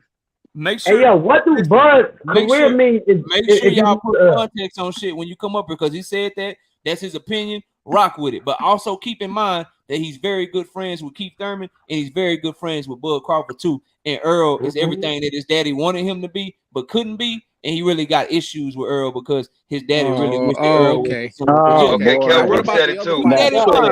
Kell Brook said it too. What about Kell Brook said it too. Kell Brook said it too. What about them other fighters who don't got no relationship with them or the past fighters? What about them? How about all the trainers? How about all the trainers? Knockout. All their contemporaries. How about all the trainers? Say he's a better fighter. What about those guys? The same people that's telling you that shit is the same people that told you that Earl was gonna lose to Mikey. Shout out to them, bro. I'm standing on my square. He about to dog walk that boy, bro. I don't give a fuck what they say, man. Those are the only two Mikey, come on, man. Like 90% of the people knew Errol Spence was gonna beat Mikey. It was just a few people. The other people want to report that and go, "All right, come on, man." I knew Mikey. Look at the money because I thought Errol Spence was gonna knock him out. So cut this shit. And look at the better odds. Antonio Tarver ain't never had a positive word to say about Earl. Roy Jones ain't had no positive shit to say about Earl. All these dudes y'all talking about, bro, they don't fuck with Earl for whatever reason. I ain't mentioned none of them dudes. Kell Brook and Sean Porter. I ain't mentioned none of them dudes. What they think. Everybody be like Earl basic and he this and he that till he get in there and start putting hands on your ass, bro. I don't think he basic though. That's the thing, KO. That's I don't cool. think he basic. That cool when he get to working behind I that don't jab think and he he get to basic. manipulating that man Yo. guard and framing his shit and working on the inside and Bud in that bitch and y'all screaming at the TV, Bud move, Bud move KO, around. that ain't what's gonna happen, bro. I'm sorry, bro. The What punches is you gonna can't see happen are then? more than the ones you can What see. is That's his KO. only chance to win a knockout. KO. That's it. That's KO, it. I want you to check something out, man. What You're is gonna probably gonna think it's some bullshit, but listen to this. Errol Spence might land some good shots on Bud, but the whole problem is you gonna see them shits when you in that ring. If you see something coming, you can brace yourself. You gonna feel it, and that's why Spence be having power, thudding power, and you get broken down over the fight. But it's gonna be Let me nonstop. finish. But you can see them shits. So you can brace your body. But the thing is, you don't see what Crawford coming. Oh, When he hit you, yeah. it's gonna be catch your ass by surprise. And next you know you on the ground, and you only got 10 seconds. It's going to happen to Spence, unfortunately for you, brother. It's going to happen. It's just going to happen. Listen, y'all be He ain't want to do shit. He didn't even know what's That's why coming. I ain't worried about no decision. Let me get boys are let me get crazy. Sweet Science in here, bro. Y'all go ahead. Shay, man, y'all repeat every. Sweet Science, go, bro. Sweet Science ain't saying shit. Then we gonna go to Jay. Sweet Science, go ahead, bro. I hear the last panelist talking about, you know what I'm saying, the unseen shot. But Errol Spence's resilience has been proven, man. He's been hit with That's so a many fact. shots he hadn't seen. And he's still standing on his square, coming forward. He never moves backward. He's not trying to evade you. He's steadily coming forward. And what is Terence Crawford going to do with them shots that he see that never stop? They That's a good never question. gonna stop. But the thing That's is, the though, point, you don't. bro. I'm sorry to tell you this bad news. Errol Spence is not going to throw the many punches he threw at Porter. He's going to throw at Bud. He's not going to. He's not, because the more punches you throw, the more stuff you leave yourself open. Spence is going to try to fight smart. He's going to use pressure. He's going to throw more punches, but he ain't going to be throwing 80, 90 Terence punches Crawford don't around. He's throw just not enough going to do punches it this to fight. counter that Because if many he don't throw punches, the punches, he's bro. going to leave himself open and get hit with get He pieced may up. not throw 80. He might throw more, bro. More than 80. So, if he does that, I guarantee he loses. How about that? So you telling me that Terence Crawford is gonna turn up his punch out pit to kind of counter all of the shots? You have to lower your punch output versus Terence Crawford, or you're gonna lose. Or you gonna get knocked out. The best way to beat Crawford is to counter punch him. You counter punch the counter puncher. Bro, that makes no sense. All of the counter punches he He's Gonna get fucked up. Y'all let me get Jay in here, then get JD in here. But I'm gonna tell y'all this before I do, bro. I'm just gonna let y'all know some real shit. If Bud Crawford that fought motherfucking Mean Machine or motherfucker fought Avenesian in his last fight, if that nigga show up, bro, that nigga getting stepped on badly. Just so we all clear, bro. That nigga look like if he look like that, bro. And they getting stepped on, and y'all know it, bro. Y'all praying for it. Y'all praying for it. Keep praying for it. You have a right to think that way. I respect you feeling that way. We finna find out. Everybody for 100 push-ups, bro. What's up? Oh, now you want to do push-ups. You ducked the bet before. Now you want to do it now, bro. Wow. Duck what bet? I said I wanted to bet push-ups, and you didn't want to do it. On what? On the fight. Man, you crazy hell. I don't remember that shit. I said that weeks ago. The last time I was on the panel, I wanted to bet you that. Oh no, shit. Yeah, we on how many? Shit. Oh shit, we can do 100. I'm gonna be burned out, but we can get it in. We locked in. Who else? I already got it. Knockout. We already bet, bro. All right, so how many push-ups? You're gonna be doing 700, 800 push-ups. Knockout gonna be big as hell, Why you bro. gonna be burnt out, my boy? I'm Why you gonna be burnt out? You got 100 Knockout more. gonna be like the Hulk out here. I'm gonna look out for you. I'm gonna tell y'all. Then I gotta let Jay and I gotta let JD talk. I'm gonna tell y'all what I'm gonna do, bro. Earl gonna beat his ass on Saturday. I'm gonna go live with KQKC on Sunday morning. We gonna do our little morning after show. I'm gonna be talking my shit. We gonna have fun. Then Monday night at 7:30 p.m. Central Time, I'm gonna have a live stream. That bitch is gonna be called Terence Crawford Push-Ups. This nigga gonna come up this bitch. You're gonna be doing push-ups for like 2 hours straight. All you gonna tell me how right I was and how much I know boxing, nigga. That's what y'all gonna do. But Jay, go ahead, man. Go ahead and get in here on this. My bad. Hey, can y'all hear me? I can hear you. I can hear you. Before you go though, let me catch these super chats. Shout out to Hunter on the Hunt, becoming a member to the channel. Damn, I need some water. Shout out to Mondo in with the $10 in super chat. Says salute KO. Tell all them Bud fans. Film study. Come on back. I got you, bro. Tell all them Bud fans to their fighter. Their fighter will be transported via gurney when EJ break him up. Damn, bro. I ain't wishing nobody go to the hospital. You know what I mean? Don Porter got out there pretty fine for me. Shout out Matthew Thomas. Shout out Matthew Thomas with the $2 in the super chat. Says brace yourself for the breakage. Shout out Kirk McCall with the $5 in the super chat. Says how does Bud win a decision on Earl from a Bud fan? That's a great question, bro. Because he gonna have to hurt Earl. If he can't hurt Earl, that fight over with. Shout out Loose Bills with the $5 in the super chat. Says Porter recently said on his podcast that if he had to bet, he would bet on Spence pressure style to defeat Bud. Don't tell him nothing. They gonna see. Shout out Martin McClennan with the $5 in the super chat. Says Bud cashing out the same way Porter cashed against him. Salute to KO, a real D-Town representative our way, bro. You know it's Dallas over everything. Shout out G with the $5 in the super chat. He ain't say nothing. He just supporting the channel. I appreciate you, G. I look like you a hard worker, bro. I see the pic. Keep working out there, man. Shout out Cal Coolett for becoming a member to the channel. I appreciate it. All right, Jay, it's on you. Go ahead. And then we go into JD after you. Go ahead. I just want to say, y'all know Sean Porter gonna change his tune as soon as Spence win this fight. Then all of a sudden, Spence gonna be the best welterweight he fought. And then also, I wanted to say to whoever that was that said, when you see the shots coming, you can brace for them. There is no bracing for getting your ribs broke. That's why people keep saying, "Oh, Spence predictable, he's predictable." But there's nothing. Even if they know what he's doing, there's nothing they can do. You can't brace your face for a jab coming at you at 80% round after round after round. There is no bracing for that. All right, JD, what's up? Talk to me, bro. That was a good one. And man, which one of y'all, y'all Bud Dusty fans said that this nigga Bug on transcend coaching? Oh, bro, what the fuck is wrong? Like, what is wrong with y'all? Y'all do know. That hold on. Before you continue, what did you? Because I get called an Earl sexual a lot. What was that name you gave him? What did you say? A Bud Dusty. Bud Dusty. Oh, what? Bud Dusty. Buttercup Bud Dusty. Crawford committee niggas, bro. That's what I'm You see how these Errol Spence still mad? Like, boy, let me start calling them Earl sexual. They get mad. Y'all out y'all fucking mind. Start calling them Earl sexual. Bro. I think this shit funny, Ronnie. Hey, yo, don't interrupt me while I'm talking, man. Only the host can interrupt me, bro. Not y'all niggas, bro. Only the host. Anyway, I'm gonna finish what the fuck I was saying because y'all like to talk a lot about absolutely nothing.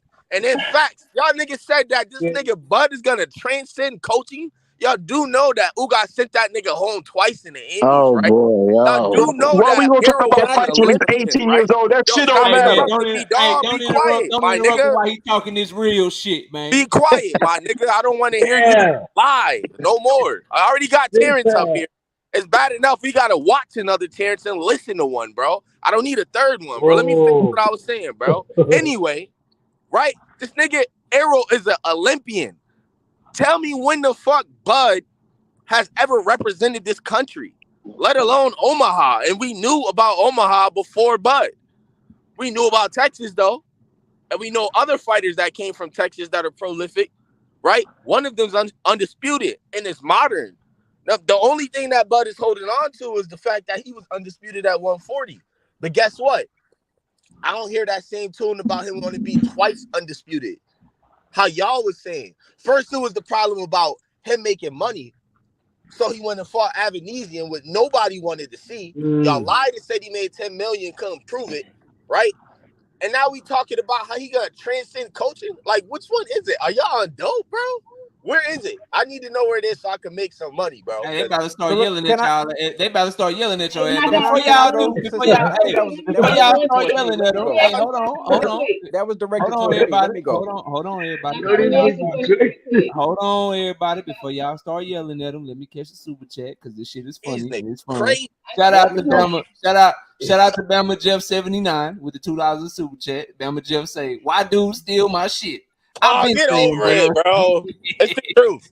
I've been saying, but this. All right, y'all got to go ahead, bro. All right. Well, first of all, can you give me an example of a time where an athlete has been able to transcend coaching and become a champion? Absolutely. Right now, right now, has a great coach behind him. Well, he's not transcending nothing. He's manufacturing. That's two completely different things. First of all, the Milwaukee Bucks transcendent bad Man, coaching this is because Mike Budenholzer is Get the garbage. fuck out of here with that. First of all, like so, Hey, we don't gonna do nobody that. watch Like, the Bucks, bro. Be quiet, bro. Are you So then, fucking wait. Bucks So is then, terrible, to bro. You y'all, know what's none of bad this get the coaching? bullshit fuck even out of here matters. with You that know that, weak right? green, nigga. Y'all are None of crazy. this And then on bullshit top even of that, matters. I'm gonna and then tell you on why top none of of this that, bullshit matters.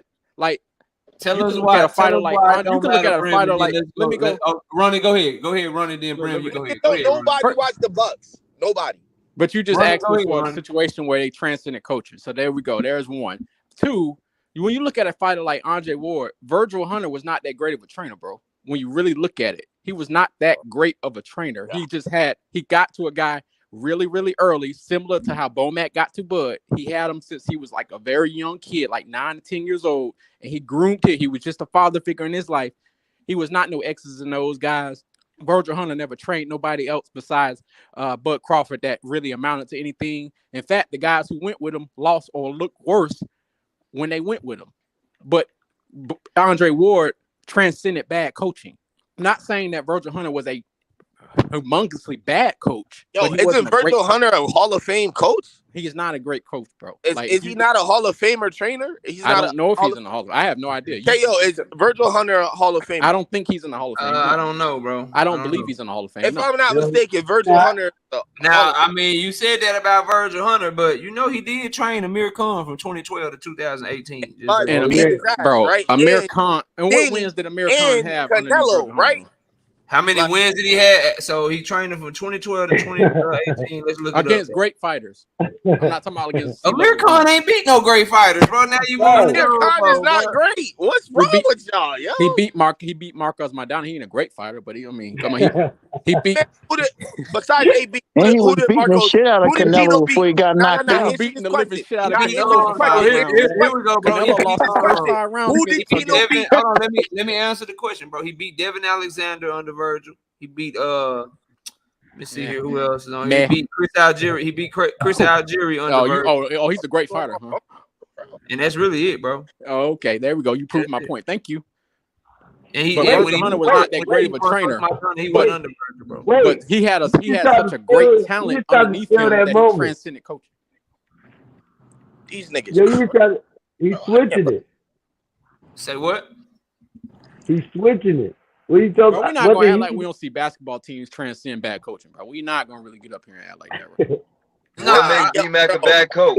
What makes B-Mac a bad coach? Got 3 trainers, bro. Listen, you can look at Serena Williams. Trainers. You can look at Serena Williams. Her father was not no great coach.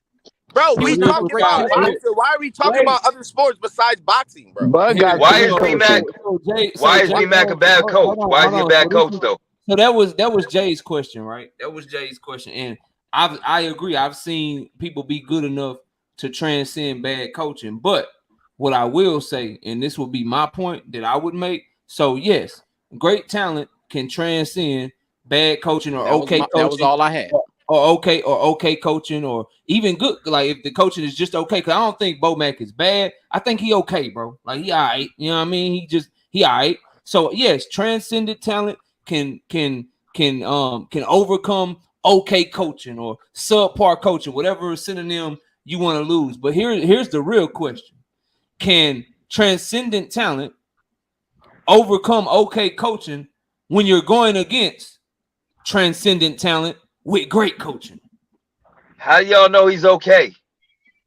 How do I know Bomac is okay? Because I've heard what great instructions and being able to come up with a game plan and giving someone adjustments. I've heard that from Derek James. Let me ask you a question with a question. Here. Okay, but let me ask you a question. You can also argue that Bud is not partying. Just, you know what I mean? He's focused. He's been focused his whole career. And he's on his way. He's in the Hall of Fame already. And he's about to. There you go. Can I ask something? The goalpost. You don't need to fight. Let me ask something right quick. Yeah, but can you answer? Is that bad coaching? I'm just saying, is that bad coaching? I don't think that has anything to do with the coaching. I think that has to do with the talent of Bud Crawford. Let me ask everybody on the panel something. But before anybody asks any more questions, can somebody answer my question? People don't ever like to answer my questions, bro. What's the question? So my question was, it's not about just overcoming subpar, okay coaching, whatever words you want to use. Can you overcome subpar coaching when you're going against another elite talent that has elite coaching behind him too? Yes, you can. It's happened. Yes, you can. I want to. Let me be the first one to answer because I stayed quiet. I'm gonna be the first one to answer.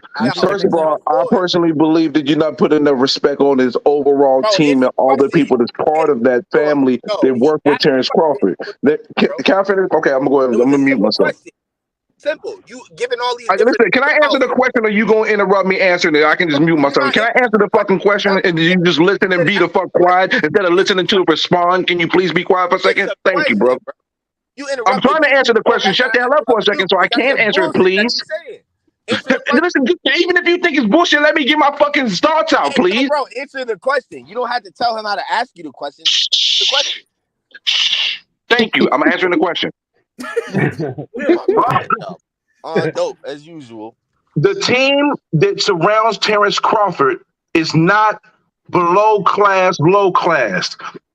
You're understating the value of the entire team. Yes, Derrick James, we can say he's a better trainer than Bomac in the sense of what he's accomplished with his fighters. But it's not going to be some type of gap you're going to ride on with. It's going to make a difference when these guys in the ring. I'm telling you right now, Terence Crawford has an entire team that's more than just Bomac, and those guys give him different aspects in regards to what he needs to accomplish in the ring. Y'all understate it, and that's cool. We get to find out because what you're saying ain't facts until it's proven. KO, can I answer your question, KO? You don't like that answer. Shut your ass up. Hey, everybody chill the hell out, bro. It's your boxing talk, man. Damn. Yeah, I answer your question, KO, if you want me to. Boxing talk, my nigga, calm down. So, Brim, I hear what you're saying, bro. But here's the thing, and this is why I put an emphasis on Bomac, because all that shit sound good, but when the shit hit the fan, bro, when they get under fire, and it's round 4, 5, 6, adjustments need to get made. We get into the back half of this motherfucker. It's gonna be Bomac the one talking, bro. So all that shit sound good. Watching Esau give him instructions in the goddamn media workout, and he hitting the mitts with him and shit, and he got this trainer, he got that trainer. When it come time, when they get in that motherfucking corner, it's always Bomac doing the talking. So I'm talking from that perspective of when I see Jermell Charlo, the only reason he lost the first motherfucking the only reason he drawed the first fucking Castano fight because he wasn't fucking listening to Derrick James. He got pristine instructions. I saw Derrick James fire. When I watched Jermell Charlo and fucking Tony Harrison the first time, he lost, in my opinion, because he wasn't doing what Derrick James told him to in that first fucking fight. When I watched Frank Martin, he looked subpar the last time I seen him fight because he wasn't listening to what Derrick James was telling him. I have seen Derrick James every single time when the shit hit the fan, when it's a big moment for his fighters, that motherfucker always calm. He always looking at they op and saying, this is what you need to do. Boom, boom, boom, boom, boom, boom, boom. And when them niggas listen to him, they go out that bitch and they perform. So when I'm saying advantages, bro, when I'm talking about the trainers, all that getting Bud ready, giving him the strategy, that shit important. I'm not saying that shit is not important to have a good team around you. What I'm saying, the most important thing in this fight, because that nigga Bud in shape, bro. Like I seen the motherfucking media workout. That nigga Earl in shape, bro. These boys in shape. You hear me? So with that being said, bro, the training aspect is gonna come in when them niggas get in that corner in between rounds. When the motherfucker if Earl go in that bitch and have a good 4th round, and Bud coming back to the motherfucking corner looking for answers. Get your rhythm, ain't gonna fucking cut it, my nigga. I got one for you. Ain't gonna cut it, my nigga. I got one for you, if Bud have a good round, catch him with a counter, do some shit, fire in the round, Earl gonna go right back to that motherfucking corner. Derrick James be looking at that nigga. He caught you because of this. He caught you because you stepped here when you should have did this. So next time when you get in that position, this is what you do to make sure he don't catch you with that shit no more. The difference, my nigga. That's what I'm talking about. So when I ask the question to bring it all back around for y'all, bro, when I say all this great talent and shit, that's cool, but can great talent with subpar coaching, can it transcend somebody that's also a great talent but got a coach that's equally as talented, my nigga? There's a reason AJ, Frank Martin, Ryan Garcia, Jermell Charlo, There, like we may not see it, but there's a reason these niggas like yo Derek, yo Earl. Is it cool if I fuck with Derek too? There's a reason for that shit, my nigga. And I think it's gonna. He gets the job done. I got Well, you. it's a I got valuable you. point that you're making as Listen, well. It's a valuable I point, got. but I'm gonna tell Hold you. up, y'all. Let me say this right quick. I got the perfect scenario for you, KO. When you said, can a great a transcendent fighter with subpar coaching defeat a transcendent fighter with great training? You said that. I give you this. When you really examine things, Roger Mayweather was not that great of a trainer. He did not give you that great of instruction. Roger Mayweather. Let me finish without interrupting. God damn. Ain't nobody say nothing, bro. Go ahead. Oh, somebody said something. No, you ready to jump the gun, niggas? Quiet the motherfucker. Get the shit out. Like a motherfucker. I'm like, let me finish. Listen, Roger Mayweather, he really didn't get that great of instruction in the corner. When you really listen to him in between rounds, he really didn't say too much, except for, no, he ain't doing but I'm throwing that motherfucker. Oh, he ain't doing shit. that was pretty much his entire instruction. Floyd Mayweather was such a great talent that he transcended that. I'm not. God rest his soul. You know, I like Roger and everything. Yeah. One of the good guys, but he was not that great of a trainer or instructor in the corner. Floyd Mayweather's talent got him through the Nacho Beresteins of the world, got him through the Freddie Roaches of the world, got him through the Yoel Judas of the world. Transcendent coaching. I mean, a transcendent fighter can transcend bad coaching against a transcendent fighter with great coaching. If that talent is that special. I agree with you on that point, but this is where we disagree, bro. And this is why, regardless if y'all fuck with my channel and agree or disagree or whatever, I would think y'all are all up here because, you know, we brothers in boxing and y'all like boxing like I do, whether you agree with the opinions or not. One thing I will say, though, and this is where we disagree, and this is why I'm excited to find out if you right, Ronnie, or Brim, or Terrence, or the homie, let me see, what's the homie name down here? Lightspeed. This is what I will say to you, bro. While I hear what you're saying, I don't think Terence Crawford is anywhere close to Floyd Mayweather good, bro. So we gonna find out because in my opinion, to beat what's in front of him, he gonna have to be every bit of what you just said Floyd was in those times. I think he gonna have to be that in this time, bro. And I don't see it because I don't think he Floyd good, bro. Well, I mean, that's good coming from you. Floyd good, bro. I feel you. I just wish. You know what I mean? Like when I see Floyd doing that shit with Roger and shit and all the shit that he did, bro. Floyd was different, bro. Like check this out, KO. You know what I mean? So we'll see. But let's do this, y'all, because I gotta go to sleep for this Monster Anyway and Cool Boy Steph fight. I want to get everybody's last word, but I want y'all to switch it up. Tell me who you got in the Monster Anyway and Cool Boy Steph fight. And why you picking them? And if you got a channel, this is the time to plug it. We're gonna go to Sweet Science first. Sweet Science, your last words, who you got in Monster Anyway and Cool Boy Steph fight tonight, and why you picking them, and get your last words, bro. Yeah, I think Cool Boy go ahead and show out. You know what I'm saying? He a champion. He didn't travel, so his mindset is set on being great, bro. I think he got great skills. You know what I'm saying? He got the reach.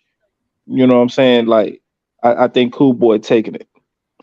Already. Well, look, bro, I appreciate you coming up, man. You always welcome to come back, and we'll catch you next time, dog. I shout out to homie Matthew Thomas with the $5 in super chat. He say, yo, KO, at this point, it's all jokes left. Saturday puts all this ish to rest. Free smoke. Junior, yeah, Earl about to put the beats on that boy. Shout out have a Yahoo again back in that chat in the super chat with the super sticker with the $2. He ain't say no, he just dropping super stickers. I appreciate the support. COE, you a little late to the party, bro, but welcome up. We giving our last words, and as part of that, bro, give you a breakdown on Cool Boy Steph and Monster Anui. Who you got winning that fight and why, bro? And yeah, we'll move on to the next. But you know, you always welcome. We'll be live again Wednesday night. But go ahead and give your last words real quick, bro. Okay, just I mean, I know I'm late to the party, man. My bad, but I always try to catch the show, man. But shout out to you for hosting a good show. Just giving my take on the fight, man. Just give y'all something to go look at, put some fat on your head for the night. Go check out one of those videos to where you see Bud Crawford and Sean Porter face to face. You will see that Bud was clearly the bigger fighter in that face-off. Okay, Sean Porter, what he did to Errol Spence was kind of, I want to say uncommon, but we know what type of fighter Spence that Porter is. But if you look the way that Crawford handled Porter, just imagine what's gonna happen when he meet with Spence, y'all. So just get that's a little nugget for y'all to go check out. Now for the Fulton NOA, man, I think Fulton is just. I think he just gonna have a little bit more dog than NOA. NOA is a dog. I can't take nothing away from him, man. Dude is a killer. I just think it's a different beast when you step to like a Fulton, you know, when you go up like that. I think it's just a different beast, man. So that's my take on the Fulton anyway, man. Appreciate it. All right, bro. I'll catch you next time. Everybody sleeping on Monster. I got Monster taking that hoe, bro. I don't know. Shit. All right, Carl, give you last words real quick, Carl.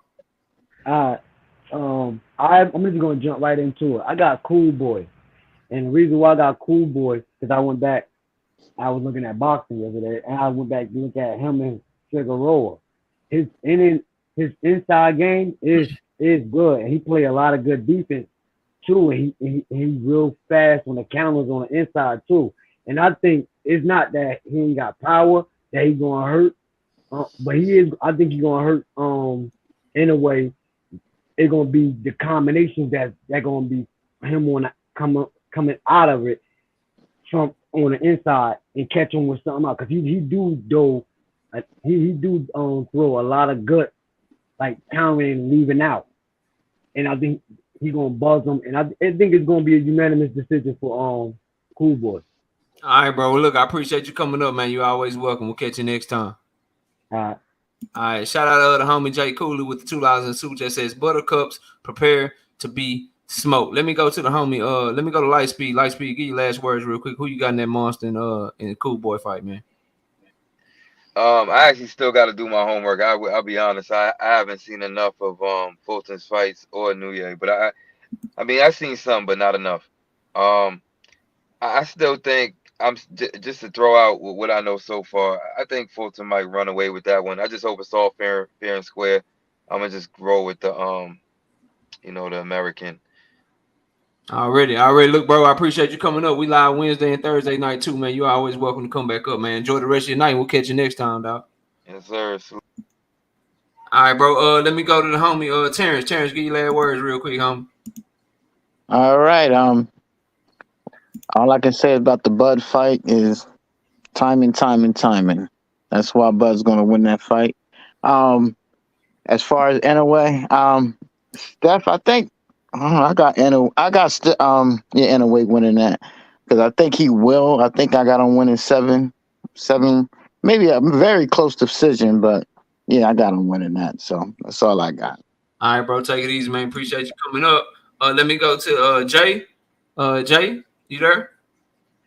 Hey, can you hear me? Yeah. I can hear you loud and clear. Go ahead and give your last words. Who you got on Monster and Cool Boy, and then if you got a channel, you can plug your channel too. But go ahead. I got Cool Boy stuff winning the fight. I just think anyway gonna be presented with some things he's never seen or experienced. Especially since he's saying he's never fought a Black American fighter. And maybe even by knockout. You don't know. And also you can check out my channel at 2 Cents Boxing. You can go over there, check it out, drop some in the comments, and let me know what you think. Drop your link in the chat on the way out of here to your channel. All right, appreciate you, Jay. Take it easy. Let me go to the homie Brim. Give your last word, man. All right, appreciate you, man. Fight, bro. All right. If Fulton would box him all 12 rounds, I'd pick Fulton, but that's not going to happen. The dog that's in Fulton is going to cost him the fight. Close decision for a new way. Fulton will actually start off the fight probably winning a lot of early rounds, banking some, utilizing his length. But then when he gets into a dogfight, he's going to get caught and he's going to get knocked down. But Fulton's too tough, I think, to say he'd go out on a knockout. But it's going to swing the fight, and it's going to end up being a really close fight. Now I got a new way winning a slim decision with one knockdown. Already, bro. Appreciate you, man. Catch you next time, dog. So though. All right, Ronnie. What up? Who you got in Cool Boy and Monster, bro? Well, it all depends on if Inouye's power transfers up. If Fulton can take that power, I feel like he can do it. He can snag a victory. However, Fulton, he has a sneaky habit, an annoying habit. Rick, stay right there. Stay right there. Rick Tim's got a surprise for you. Go ahead, Ronnie. Yeah, Fulton, he just has an annoying habit of like admiring his own work when he's in there, and he tries to, prove a little bit, show that he can roll with you, and and fight your fight and everything. So I don't think he. I'm just getting worried about this. He has one of the greatest check hooks I've ever seen in my life, though. I give him that, but I think he has an uphill climb for this one. So my heart's with him, of course, but I got it anyway. Hey, that's literally the title of my prediction video. My heart is with Cool Boy, but my head is with Monster, bro. A word. Yeah, that's literally the title of my shit that's up on the channel right now. But bro, I appreciate you as always, man. You always welcome. We'll catch you on Wednesday, bro. All right, man. My homie is here, bro. Doug. What up, KO? What up, my brother? Oh man, what's up, man? I had to text you. I'm like, where this man been, bro? Man, I've been chopping it up and down the road, man. I ain't gonna hold you. I've been up and down the goddamn road, bro. Rick, Rick been asking about you and shit. That's why I told him the whole time, man. Rick Tim, like, man, I hope right side okay, man. Where you at, man? Nah, man, I've been working my motherfucking ass off, but hey, man, when you hit me, I said, goddamn it, I gotta show up.